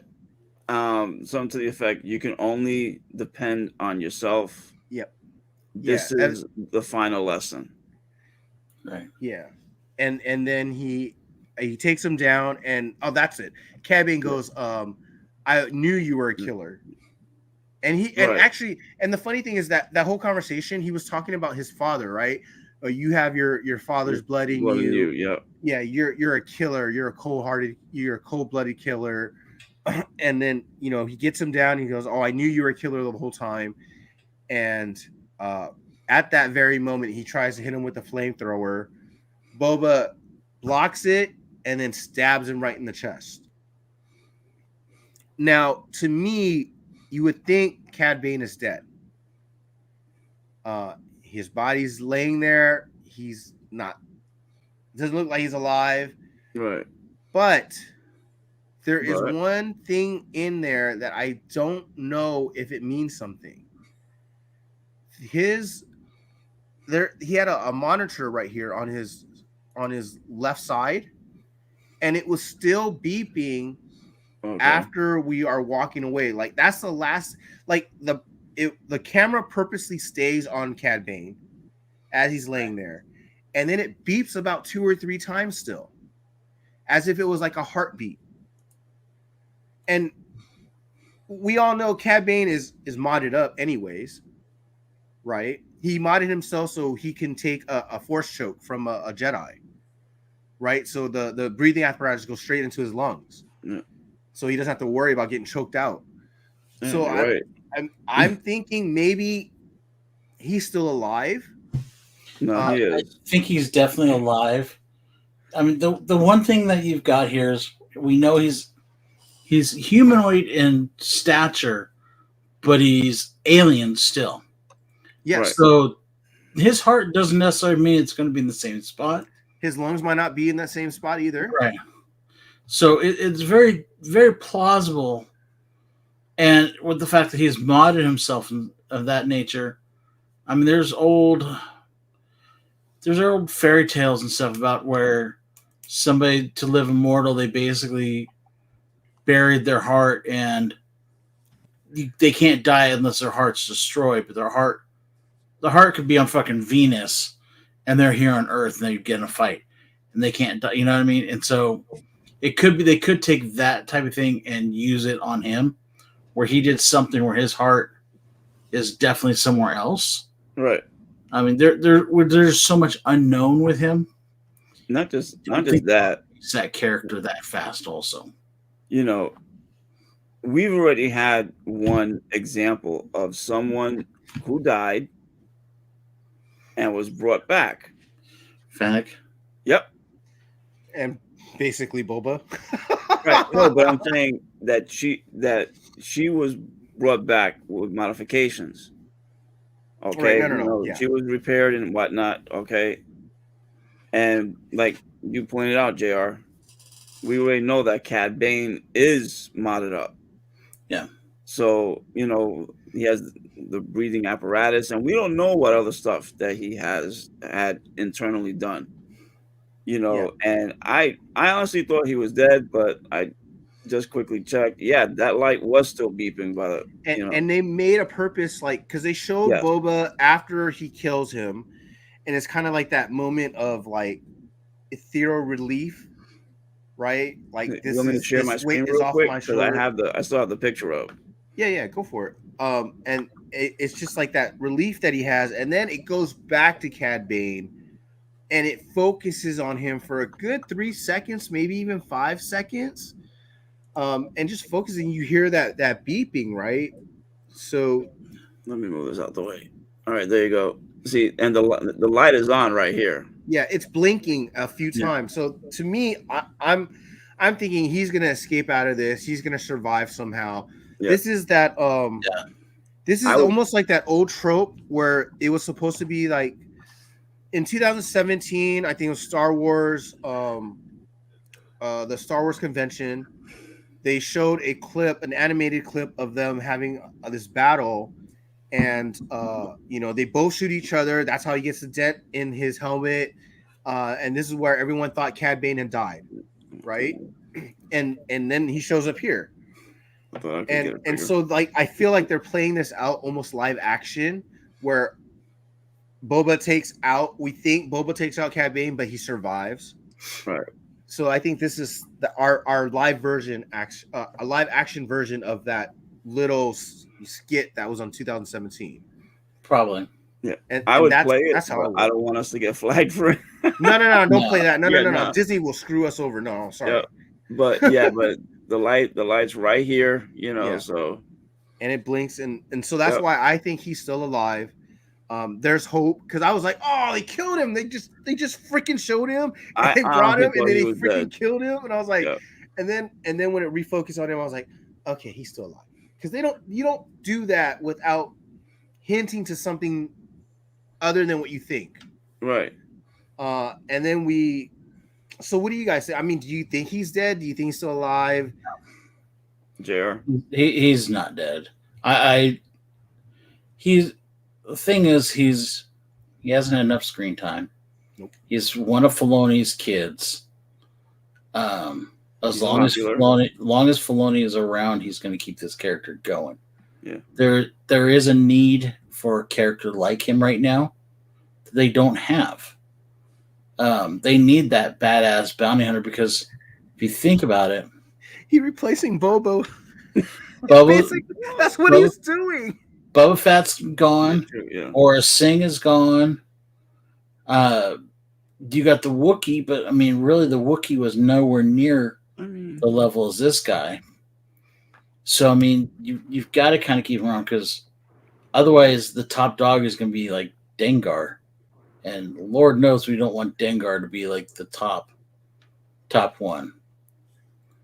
So Yeah. No. I Filoni has a special place in his heart for all his characters as he's created. And you don't blame him, because he holds on really tight to those characters. If anyone wants to talk about any of his characters or have anything to surround his characters, they have to get permission from him. They have to go through Filoni. Filoni will not let anybody write about any of his characters without his permission. I didn't know that. and who knows? He may come back modified again. True. I mean, look at Darth Maul. We all thought he was dead. He came back with cybernetic legs. It's just kind of like the theme of Star Wars, right? So something happens and you just come back modified. Ask Luke. Ask Anakin. Yeah. Right? I mean, there's all kinds of people in the history of Star Wars. I'm sure there's a lot more. But yeah, I mean, this episode. Yeah. And we'll get to that soon enough. Yeah, I know. Yeah. But now that we move on, we all think that Cad Bane might have survived. We're moving on, and the Rancor is on the loose, right? Cad Bane had, scared him, and he's running off. He's running around the town, and now he's the problem, right? He's wrecking the town, and of course, the freaking Vespa gang and the Freetowners are shooting at him. Of course. Right? Yeah. They're scared. They don't know what to do. I want to know, where's Machete in all this? Because if anyone can call me down, Machete should have came out on a fucking speeder or something. Let's talk about that, because I was pissed. I was pissed. I really, really had it in my heart. I don't usually hold things expect things to happen in shows or movies, but I was really hoping to see him in the last episode. I mean, he makes a 2-minute cameo in an episode, and that's it. If that, right? And that's it. We don't see him, and he's the guy who's in charge of the Rancor. So, wouldn't you think the guy who trains the Rancor can calm it down? Exactly. And if it was going out to fight and Boba was riding it, don't you think he would have left the palace to watch it? Right? That's just my opinion, but that's why I was kind of upset that we didn't get him. And it was kind of like it would have made sense too because Rodriguez freaking directed that episode. Yeah. So blows my mind that he didn't show up. It might have been Maybe it's a scheduling COVID. conflicts. What was that? Could have been scheduling conflict. Yeah, it could have been. I get that. He So was busy at the taco stand. hey, that guy makes money. Hey, he has And it's Danny's good. tacos. I'm not making fun It's of good. it. They're good. He could have literally been busy. He knows what he's doing. So, I mean, that's why I was like, okay, well, we're gonna have to deal with this without him. Mando basically runs up to him and say, "Hey, stop shooting at him! You're scaring the thing." Right? And it's evident because he throws a freaking land speeder at them. Nearly misses all of them. And this is your scene, JR. This is your scene. He's climbing the highest like building and he's ripping it apart. It's almost like Rampage, the movie, right? Like the video game. And he's climbing up and he's like doing the whole Godzilla thing, not Godzilla, King Kong thing where he's climbing up the. Got nothing on me, motherfucker. That's what he was yelling. And it's an awesome scene, right? Like you just get this, if you're a fan of like King Kong, Godzilla, all those monster movies, this is like perfect setting. He's a monster. He's doing his King Kong thing. And then instead of a plane going at him, you got the Mando flying at him. Yeah. And he starts to ride him like Boba does. Rancor ain't having none of that. None of it. Grabs him right off his back, slams him on top of the roof, and then he grabs him again. And it's the funniest part. He tries to eat him. Literally tries to bite him, and he bites the helmet. And then he pulls it away, and he tries it again. He bites the helmet again. He can't get through the Beskar, and Mando just flame throws his freaking mouth. He tosses the Mando, and now the Rancor's on the loose again. It's going after the Mando because the Mando's on the ground after he threw him. As he's walking up to him, you have Peli, right, and the Major Domo hiding, cowering on the corner behind a table, and she's holding Grogu as they're like trying to, figure out, what's the safest spot, and all of a sudden Grogu disappears. She's like, "Where's Grogu? Where's the baby?" And of course, you see Grogu walking out into the middle of the street, right up to the Rancor, and the Rancor just looks at him and starts growling and does his little thing, uses the Force, and he puts the Rancor to sleep. And of course, the Grogu saves the Mando at the end of the day, just like we called it the last episode. And he walks up to the Rancor, pets it, and walks up to the side of its mouth, and just kind of curls up next to it, falls asleep. Nappy time. Nappy time. Peace out, motherfuckers. He's like it's like a cat, going up to a big ass like bulldog, right? Like a little kitten. He's like, and you know what they say about cats, right? They're all evil. They're all evil. You wish. Hey, just saying, you're saying it's like a cat. You're the cat owner, so you would know. But anyway, so what did you guys think of the whole battle of the showdown with Cad Bane and Grogu saving Mando again? It was predictable. It was cute, but it was definitely predictable. Right. I mean, we predicted it last week. It wasn't that hard. Grogu's going to show up. Grogu's going to save the Mando. He's going to use the Force. Go ahead, Anthony. I don't think he realizes he's on mute or. Oh, Anthony's muted. Oh, he paused Steve. He's been doing it for a while. I think he did it on purpose. Yeah, because check out the screen there. What screen? Oh gosh. No, I figured that you've had that Yeah. for a while. Yeah. Look at that. Look at that. They had to give you the cuteness Yes. before You know, Mando season 3. you know people are gonna make prints of that for Almost the to me looks like Beauty and the Beast, kind of. It was kind of adorable. I will give it Yeah. that. He curled up. He was just like, nappy time. But yeah, I mean, I love the use of Grogu. I love they didn't overuse him, I don't think. Right. They could have, but they didn't, thank goodness. They didn't OP him, right? He didn't crush any of the droids. So thank goodness for that. Like the way they used his force powers was perfect. It was very typical, exactly like characteristic of him, right? Pull the ball bearing out of the droid. He puts the Rancor to sleep. So it's all very within characteristic of Grogu. And now we get to another part, which is just like I want to say what Godfather 1, the end of Godfather 1, where Michael I think is the funeral. Is it the funeral scene? The funeral scene Right? where Michael Corleone is. I really wished they had cut back and forth like that scene, because if I remember right, and it's been a long time since I've seen Godfather, but I'm pretty sure that scene was like they're at the funeral.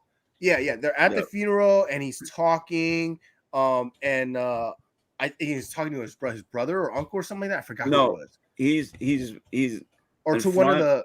He's front of the priest, and they're doing the Oh yeah. They're doing the last rites thing, right? No. It's because they have a baby. I'm trying to remember what it's called. It's christening. Yeah. Christening. Thank you. Yes. They're doing a christening. He's there with his wife. Oh, that's right. Yes. That's right. That's how it starts. That's right. And like, do you, Michael? You know, like. And they're just flashing back and forth. Right. As they're doing this christening. Yes. Right. And he's taking care of business. He's taking people out. It's going back to the baby being baptized. Yeah. It's going back to him killing somebody else. It's like one of the most infamous scenes in any mafia movie. Oh, hell yes. It gives you chills, and it's like it's the most badass kind of scene in The Godfather, right? The way they end that. And it's kind of happens here. We cut to the Pikes headquarters, and they're having a conversation. The Transilsians are pissed. The Clatoonians are pissed. You know, they're all having this conversation like they lost the war basically, and all of a sudden, you hear something. You hear like little footsteps, and everyone starts to arm themselves, and pew pew pew pew pew. Yeah. People just get taken left and right. Everyone pretty much dies except for like the mayor and the head of the Pikes. And as the mayor is walking around confused, you see this wire come down, grab him by the neck, pulls him up, and just chokes him out. And Which I was really surprised they did that. Yeah. I was like, you're gonna hang a person on this show? I never thought I would see that in a Disney show. Yeah, I mean they didn't show the guy getting hung, but they sure so implied it. I'm just like, wow. You didn't see the wire that was hanging him. You only saw it wrapped around his neck, but you don't get to see like the full, like his head being like hung. You only see like the bottom half of his body, which I think that's how they got away with hanging him, because I don't think they would have ever done it any other way. Yeah. Yes, that scene was dope. Yes. I don't think he's dead. No, he's not dead. But yeah, so he gets hung, and I just, again, thank goodness they did it, because it was a badass scene, just a badass moment in a Boba Fett series that was lacking a lot of badass moments. Actually, they do show the string or the wire going around his neck, and he gets lifted up. Yeah, you see him get lifted up, but you don't see him get choked out, You don't or see him go, die. Oh no, you just see Yeah. the legs. Yeah, Yeah, the you just legs see are the legs. dangling. You Yeah. just and all you hear is the bone cracking, right? The neck Yep. snapping.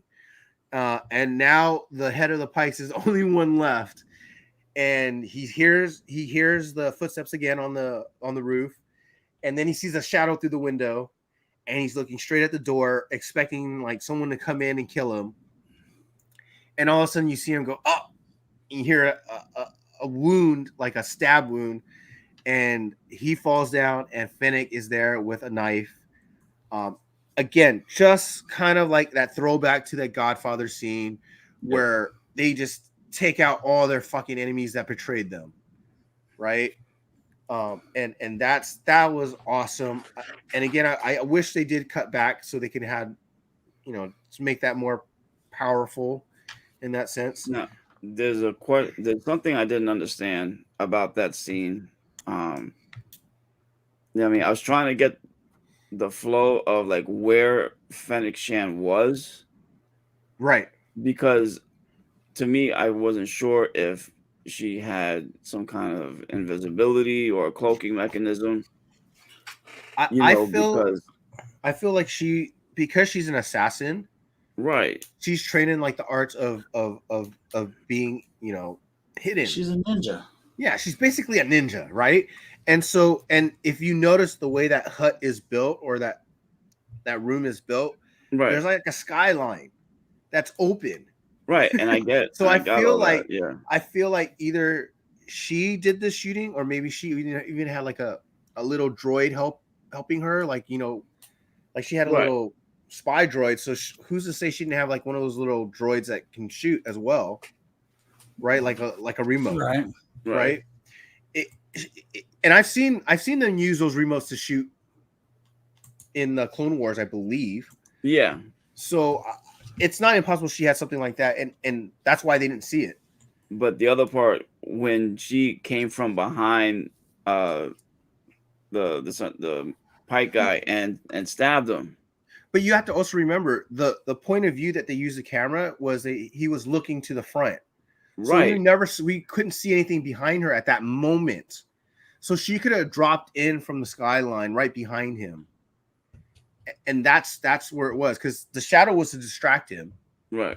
So he's looking a certain way, and then she falls in behind him.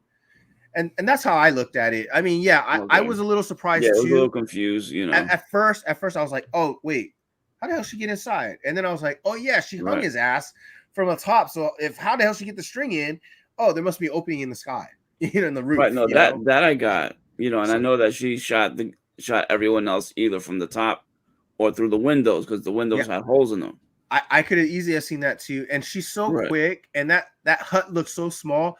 She could have ran around that thing like 10 times in like 10 seconds. Right. Like it just felt like it. So she takes them all out, and that's it. She walks off. And now we are I mean, how do you guys, obviously you said you were a little confused on how she got in and how it all happened, right? Did you guys like this scene? Did it remind you of Godfather?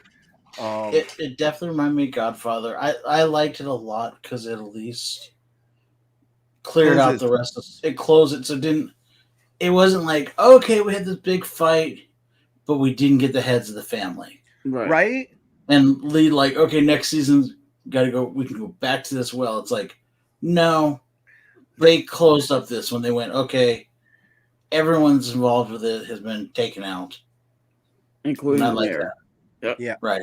Yeah, all the bad guys, basically all the shitty bad guys that they had in this story are gone and dead, right?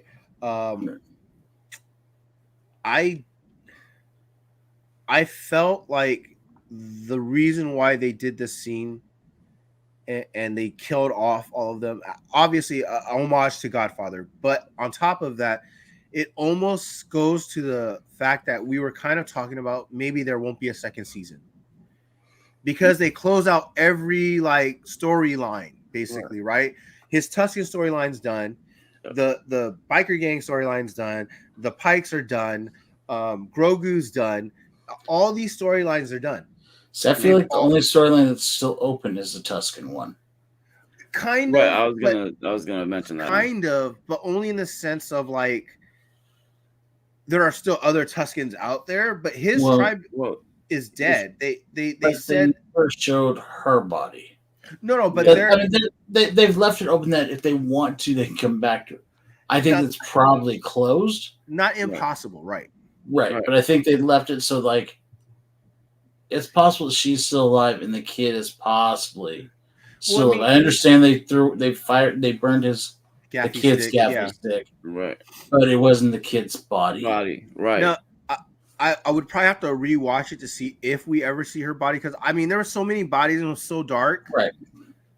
And they were laid down so weirdly. I couldn't tell who was who, because at that point they're laying down, they all look the same. And that's not a racist joke. No. But you're right. If you don't see a body, it is possible they are still alive. And even in this series, if you see a body, they can still be alive or survive. It's not impossible, right? Because we're saying Cad Bane probably lived. Yeah, right. We saw him pretty much dead. Right. We saw how like I said, we saw Fennec Shan, how she got modded up. So with the technology that they have for the Star Wars, anything is possible. And another reason why I think this is only going to be the one season, on top of them closing out just about every storyline, is this ending part where Boba and Fennec are walking down the street of Mos Espa, right? And they're paying homage to him. Am I in the right city, in the right town? Is it Mos Espa? Yeah, you are. Yeah. Okay. Yeah. Yep. Yeah. So they're walking down Mos Espa, and it's almost like it's again Godfather-ish, like, right? Walks down the street. This is my city. Everyone's paying me homage. Yep. Everybody's paying me respect. They're giving you food. Just so like parallel. Yeah. But the whole time he's doing this and they're walking down, he's basically saying, we're not cut out for this. This is not meant for us. Yeah. And Fennec's like, well, if we did all this and you're not meant for this, then who's meant to take over? Who's going to be in charge? Right. And they walk up, and good God, it scared me a little the way, because when they ask a question like that and then they show up with other people into that scene, it's usually those people. It's usually those people are the people that are like going to be left in charge. That's the answer to the question that they were leading to, right? And I was like, oh no, they came up to the Vespa again. No, hell no, I don't want them in charge. Come on. They wanted to stay in a freaking open area and get murdered, basically. It wasn't like they weren't exactly the smartest people. So I was like, oh God, please don't leave it to them. Don't leave it to them. They didn't die at least. Yeah. Right. I'll give them that. The majority of them didn't die. I don't. Yeah, you're right. All 5 of them were there. Yeah. And then Chrysanthemum was there, and even the little mouse droid was there, the rat catcher. Yeah. And so I was like, oh, please don't leave it to them. But before we get to that part where I was relieved of that part, we get to Mando. Mando is in the Naboo starship, and Starfighter, and he's left Tatooine with Grogu in tow in the little astromech area, right? And he's tapping on the window with the little ball bearing from his old ship, right? Yep. He's like no, and he taps again immediately. Doesn't even wait. Taps again. No. And he taps one more time, and he taps even harder and faster, right? I told you, and no. And he's like, all right, fine. Last time. This is it. And he flips the switch. He pushed them into that little turbo, right? The little sublight that they got. And he's like, right against the back of the little astromech window. And he's just in glee. I love it. End on that. That is awesome. It just tells us that they are now off to season 3 of Mando. They're off to the next adventure. Now, I do want to say one thing about this scene. Okay, and this is a question I want to ask all of you. Does this scene undo all of Mando season 2 in the sense of especially the ending? Does this totally him trying to find his people and all that stuff? Right. The whole time, the whole season 2 was for his mission was to find his people, to bring him back to his people, right? Luke shows up at the end of season 2. He's done his job. He takes Grogu. He's brought him back to his people. Now we are here. Grogu's back with him. He ain't with his people no more. And that's it. It completely undoes that whole season. But it could be that now Mando is realizing that it really wasn't that he was trying to find Grogu's people. He was trying to find his people. And that's what season 3 will be about, is his people. Thank you. Because now I was not upset at all about how this happened, how they tell the story of Grogu going to Luke and then coming back from Luke, right? Because like you said, it was always a story of finding out, and this goes the same for Jin, right? For Jin Djarin. Yeah. It's the same thing for him. He needs to find himself. They're both finding themselves and where they belong and how they fit in the world and the galaxy, right? And I felt like that's pretty much how it was, where people are telling them people are telling them like who they should be and what they need to be and what they need to do to be those people, right? Whereas this is a whole new galaxy. The Empire's gone. It's Mandalore doesn't exist basically. The Jedi Order doesn't exist basically. So like all these people telling you what to do, but these freaking orders are dead and gone almost. The First Order is there though. Their First Order, there is the Eminent or the Empire Remnant also. Right. You still got the Empire Remnant. You obviously we saw Ahsoka fight part of that Remnant, right? We know that Grand Admiral Thrawn is still part of that, and we know he's still out there. And then you've got eventually the First Order coming up from the ashes of the Empire, right? And I would assume that this is about the right time for them to start their journey to becoming the First Order. Probably another 5 years, at least by the books. Maybe, yeah. Oh yeah. You're right. I didn't think about the timing in the books. I forgot they're canon. Yeah. So yeah, it's just you're getting to this whole new era, and people are telling you what to do, and these two are trying to figure out for themselves who and what they want to be, and that's why I don't think it's a slap in the face of season 2. It's just explaining their journey to find out who they're going to be, right? What do you think, JR? I could see Snoke showing up at some point. They need to do something with him, because they planned this whole big thing about him, and he was a giant letdown. I mean, it's kind of like when girl sees Jeff drop his pants.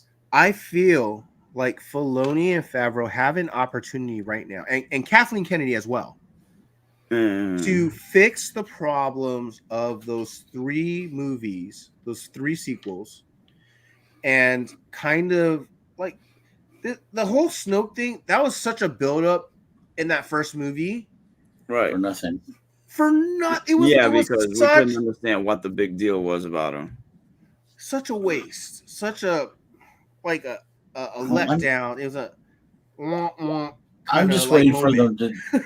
I'm waiting for them to do the story of the clones. Yeah. I'm talking about the Emperor's clones. Well, they did hint to that. Remember in Mando season 1, that was the whole point of Grogu. I know.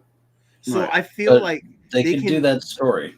I feel like they can include that with the whole Mandalore story, and they can they can make the whole sequel series even better by making Snoke look differently, or at least characteristic wise, right? Show him how bad he really was. Maybe show him maybe the reason why he looks all effed up, not just from the cloning process, but he was in a battle. Well, Like there's all kinds of things that they could do. I think it would also be interesting if they go and find, because we know Rey's father was the one of the rejected clones. Right. So it'd be kind of an interesting story if they don't come out and say, "Hey, this is Palpatine's son," but give us a story introducing this new character. Do the whole thing for a couple seasons, and then the big reveal at the end of the third season is, oh, he has a daughter, and that's going to be left on this planet, and that is Palpatine's son. They, like I said, they can make the story so much better. At least make those series, that series, better on a rewatch. If they are canon, by the way. Yeah.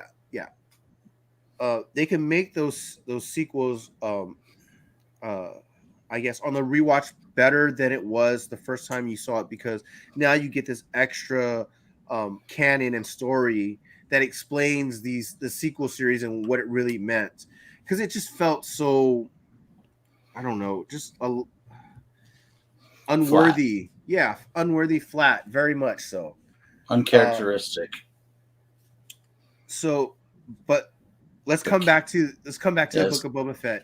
There is one last thing. All right.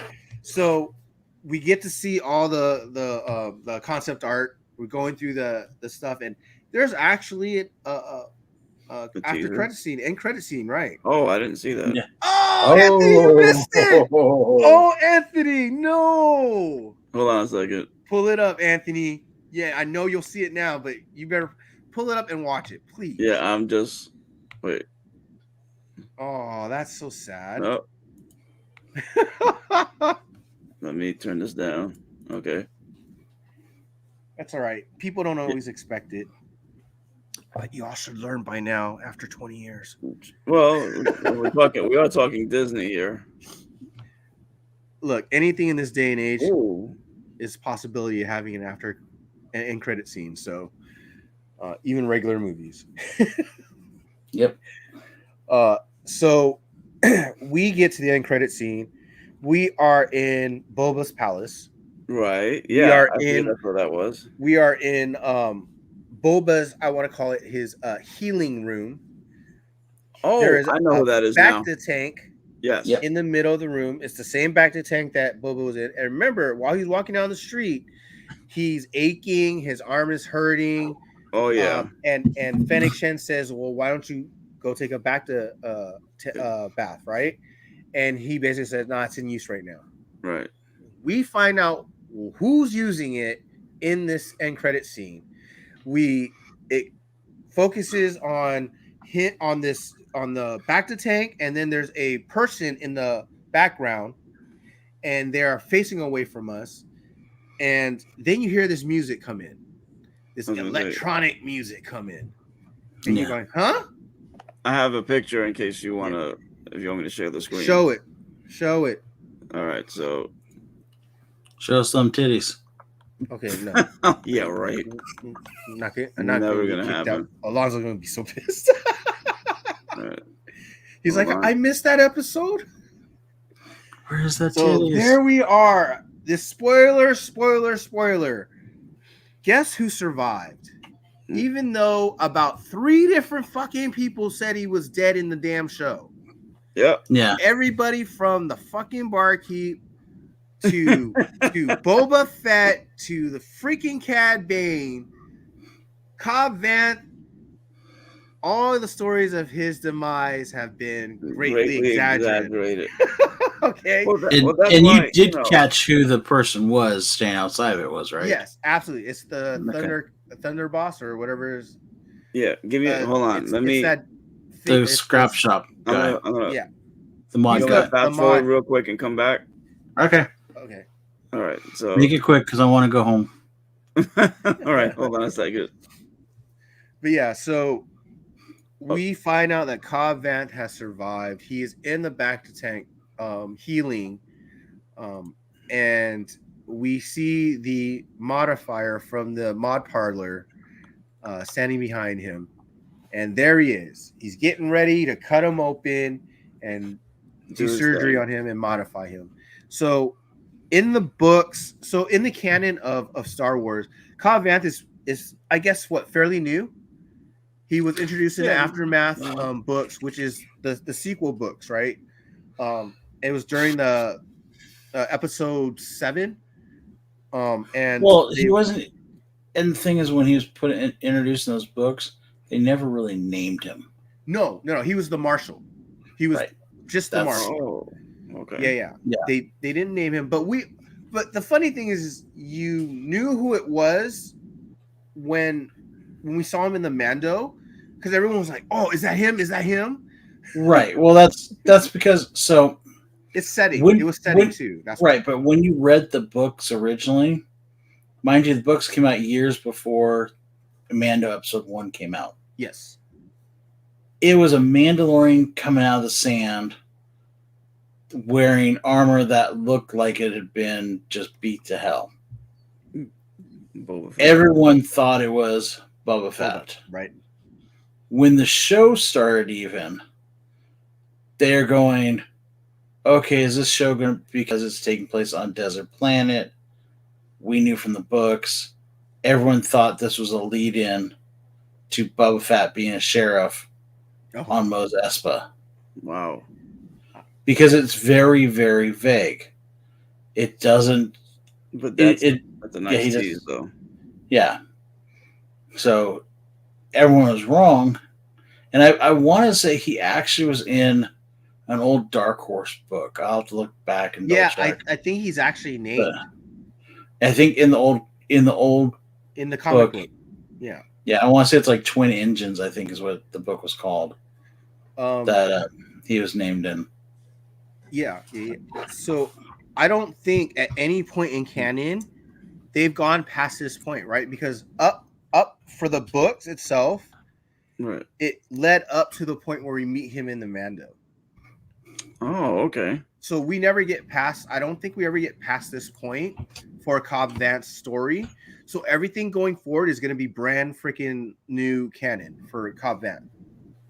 And I like that. I like that he has an unwritten story, and now they get to write it however they want. It's like freedom, right? And they could tell some great stories, and they don't have to worry about canon in that sense because they're making canon up. Right. And that's what I'm looking forward to. I'm really hoping that they have so instead of doing Book of Boba Fett 2, fuck it, give me the Book of Cobb Vanth. Oh, the Marshal, right? Well, give me the Book of the Marshal. I don't care. Yeah. I'm kind of wondering if they're going to take the story of what's the other bounty hunter that's part cyborg that is part of the original Marvel series, Vance, and if they're going to take a lot of his story and use Cobb instead. Oh, they think they're combining a character with Cobb Vanth. I don't know if they're necessarily combining it, but I think they might be taking some of his, because he's canon now. He was in Bounty Wars. He's in the current Bounty Hunter comic. Okay. That all take place after Return of the Jedi. Right. So he is canon. Right. But I'm wondering if they're gonna, for the mainstream, they're going to use the Cobb as that character. Maybe. His name is close. That's not a bad spec. Yeah. So yeah, I mean, there you go, people. JR gave you some spec. It's future. So what do you guys think? Let's wrap this all up. What do you guys think of the episode? And then what did you guys think of the series? I personally thought the episode was good. It wasn't the best of the series. It was definitely the best of the Book of Fett shows. Mm-hmm. But it wasn't better than either one of the Book of Mando shows. Why did I know you were going to say that, dude? I just felt this show in general was kind of sloppy. It's like you were saying earlier, it got a little redundant at times, and you're just going like, why'd you do that? overall, it was fun. It was fun, and I'm glad they wrapped up everything, though. Yes. I'm very glad that they left Boba at a point where it's like, okay, he doesn't have anything that makes him hit, so he has to stay there. How about you? How about you? I thought it was like I said at the beginning, to me, this was the best episode out of the series. And I definitely agree with you, JR, that as far as comparing it to The Mandalorian, I think that both Mandalorian shows definitely are better than this one. I mean, if it wasn't for the first, what was it, 4 episodes, if they were better, if they wrote Boba Fett better, they brought a little more action, maybe it would, come close. I mean, you could definitely see the momentum gathering in episodes 5, 6, and 7. It's a shame that episode 5, Boba Fett wasn't even in it. Okay, and half of 6, at least. No, so all for of 6 except for like a minute. right, so for the exception of this episode, with the other 2 episodes, he really wasn't there. I mean, that's kind of sad. That's when it started getting better.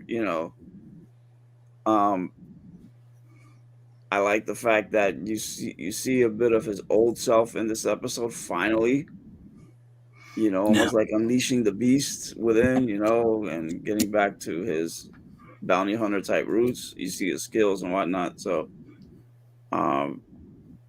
good episode. At least it gives it some rewatchability factor. It's the first 4 episodes that really throw it off a bit. The Vespa gang does not help. Power Rangers. I mean, you call them, the Power Rangers, the Planeteers, the Mod Squad. I mean, there's probably so many memes about them at this point. Yeah. And I look forward to seeing The Mandalorian, in season 3. I mean, because just seeing him in this series was definitely made it better. Definitely made me realize just how much I missed the series, so I'm like going like this, like let's get Obi-Wan here, and let's finally get back to the Mandalorian, and see what Dave Filoni and Jon Favreau have for us, Yep, I can't wait. I like I said, I feel schizophrenic on this episode. So little midnightish. I liked the episode. Watching it was fine. The action, the moments, the homages, those are all great. My problem is the way it's written. Like I said, it was very lazy writing. The fact that they separated their small ass army and spread them out so freaking thin. Yeah. And not just that. Okay, the fact that you spread them thin is one thing. The fact that they're out in the freaking open and not hidden or in a more secure area, or like, why is Chrysanthemum in the middle of the street? Why is he not on a roof? Why isn't like, the Gamorrean guards in like a vehicle? Like why are they like so susceptible to being ambushed? Is what I'm saying. Like, it was so lazy.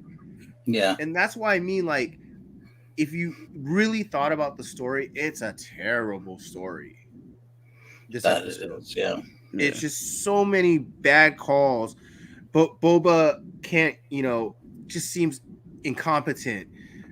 Fennec, up until this point, she was the one pretty much doing almost everything. And then they make her look incompetent as well, because she goes, oh, well, our forces are over here and they're spread really thin. He's telling Boba that. And then tells her, oh, everything's secure here and we'll know way before anyone shows up here. And the freaking, within 2 seconds, the droid comes, oh, someone's here. just completely negating everything. Yeah. And it just blows my mind like how lazy it was. And then I don't know how Rodriguez, like, maybe it was just his directing style, but it just didn't feel like they thought it through for some of these things, right? Because you're making Boba look incompetent and stupid. You made Fennec look dumb, and somehow they still win this war with like 20, 25 people. And a lot of luck. Yeah. And a ton of luck. And the fact that they had to have a Force user. But they had a Wookiee on their side. Well, they had a Wookiee, a Force user, and a Rancor. Hey, look, I will give that Wookiee some props because, damn it, he got shot as many times as the Mando and Boba got shot. He ain't got no damn armor. Yeah, no. Black K is a beast. Yeah, He is. And that's why I said, proof. You know, like, as far as he goes, I would never bum rush him. Never. Yeah. Give me some blasters and 50 feet of distance at least. Yep. And And just look forward to we got what, Obi-Wan in May? So that's the rumor. Possibly, yeah. No, they released a date. You sure? They released a poster today. Oh, was that today? I didn't see it. Let me find it real quick. Because so remember we mentioned that there was a rumor of an employee leaked out that it would be in May that Obi-Wan would be released, which would be right after Moon Knight. So, oh yes, put it up. I got it. You got it? Yep. Because it actually says like the date on it. Yeah, I got it. May 24th, I think, isn't it? 25th. 25th. Yep. So one thing I want to say that's interesting about that date. Wow. Yeah. So they do have a date. The one thing that's interesting about that date, if I'm correct, May 25th is the day before Celebration. Star Wars Celebration. Oh, really? It starts on the 26th of May. Okay, yeah. The 25th is a Wednesday. Wait. Are you thinking that maybe people who go to Star Wars Celebration might be able to get to see Episode 2 as well? That could be. They've done it. Yes! I can't wait to go to my first Star Wars Celebration. I'm also thinking that there's a good chance we might get Ewan McGregor at Celebration. Oh, hell yeah. I would expect that for sure. But well, you couldn't necessarily expect that if Kenobi came out later. Now that they've confirmed it's then, right? We're probably going to have a panel that's going to be for Obi-Wan. That's probably going to be a lottery type panel to get into. That's gonna be yeah. He's going to be in it, and I would not be shocked if there's a signing in photo op with Ewan McGregor and probably Hayden Christensen. I am down. Quit looking up porn. I cannot wait. Star Wars porn. So that's just that. Because we know also Bad Batch is supposed to come in June. Mm-hmm. Yeah. So season 2 of that. Yeah. That might get delayed. I don't think so. I would think it's delayed depending on how many episodes are in Obi-Wan. Because they don't want it to cross over. True. So if it's in May 24th, yeah. It's kind of hard for them to do it in June. That's what I'm saying. Possibly. Even if Obi-Wan was 4 episodes, well, they may end up dropping 2. Obi-Wan 6. Yeah, they may end up dropping 2 that first weekend. Right, but you still got 4 weeks after that. So you're talking in you. Also I was talking about like June 22nd is what I had heard. That's weird because that would be the last episode of Obi-Wan. That's what I mean. Like that doesn't make any sense to me. Well, even if they showed the 2 episodes first, because that's the that's what I heard. Maybe it was supposed to be the 29th. Well, see, I usually the way that Disney Plus has been doing it, they will put a week off between the 2. They'll have a week off at least between the 2 shows. Any show. So we'll see what happens. I'm gonna sure get to- we'll find out. They're going to get to a point, though, that they're going to have to start overlapping some. Because you got to think about also, you've got on the Marvel side of it, Ms. Marvel's. The Marvels are coming out this year, or Ms. Marvel's TV show is coming out. You've got Loki season 2 is supposed to come out this year. That's not coming out this year. That's coming out next year. I thought it said 2022. I'm gonna. I thought I could be wrong. You could be right. It could be the very end of this year, because I think I heard that they just started principal shooting. But yeah, I mean, like I said, I don't know for sure. I'm just saying these are She-Hulk is supposed to come out sometime. We don't know when exactly. That'll be the next one. I'm pretty sure it'll beat out Ms. Marvel because Ms. Marvel is in the middle of reshoots. Right, but all I'm saying is it's the slate's getting filled. They're not going to be able to do what they've been doing, where it goes for 6 weeks we'll do Star Wars, flip over 6 weeks we'll do Marvel, back and forth. I think with the 52 weeks, if they just have like 5-6 shows a year, they'll be okay. Yeah, but I think they're going to start getting more of that. We'll see. Yeah, we'll see. But it's all good stuff for us. It's a good problem to have. I don't give a shit if they overlap. Just give it to me.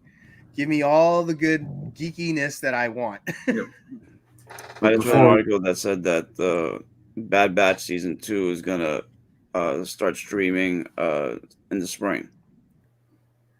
Okay. What, this year? Of this year, yes. That's interesting. Again. So it may. So that would be like, well, when the spring would be later. Spring is March to June. March to May. So that's why I said. That's why I said I don't know how they're gonna squeeze it in. Right. Yeah. It makes no sense to me, but we'll see. We'll figure it out. Yeah. But we've only got 2 people watching, so I think that's time for us to get 2 people watching. Yes. Yeah. But now I have 1. So I think. Thank you guys for tuning in to our longest episode of the year. Thank you for tuning in to watch us review Book of Boba Fett. We hope you all like the show. We hope you guys like the review. Leave us a like, comment, and subscribe to the new channel. Yes, to our very new channel. We are moving on March 1st to our new YouTube channel, as you can tell with some of our new intros and outros. And tune in tomorrow for our Mondo Mail Call. Tune in, I believe, on Friday if Have You Ever Wondered? And then we'll let you guys know tomorrow or on our next show if we're going to have a top picks for next week, because next week it lands on Valentine's Day. So we understand a lot of you all have a very busy day, and we'll let you know. Hopefully a good evening. I will also be on John's, or I don't know if it's No Good Comics or if it's John's Comic Kids. Oh. On Tuesday, I'm going to be doing the Omnibus X-Men show. Oh, is it issue 146? I think so. It's the second part of the Doctor Doom story. Okay, yeah, it is. Oh, I want to check that out. Yeah, because I think they just did 145. Yeah, they just did this week. Yeah, if you guys haven't seen, go catch that on the Rewind on Justin No Good Comics channel. They talked about X-Men 145, I believe, with John's Comics with Kids and Azor's Tiger. And you'll find out the quick changing naked Wolverine. You've read that. I swear to God, I read this comic book and I was like, I don't remember that. And then when they showed it, I was like, oh my God, it's right in front of my face. So I'll have to go back and look at that. Yeah, it kind of freaks you out, and it's a good laugh. It's a good laugh. Trust me, when you look at it from kids' eyes and now your adult eyes, it's a lot different. Yeah. Yeah. But anyways, thank you all again. We'll have another review show. We might skip Moon Knight. That might go to Michelle. I might be jumping on her channel to do the Moon Knight reviews on a weekly basis. JR as well then, and hopefully we'll be able to review something else, another movie, whatever is coming up. Until then, you guys, if you want to do it right, watch what you're like. Damn. Peace. The new one? Yes.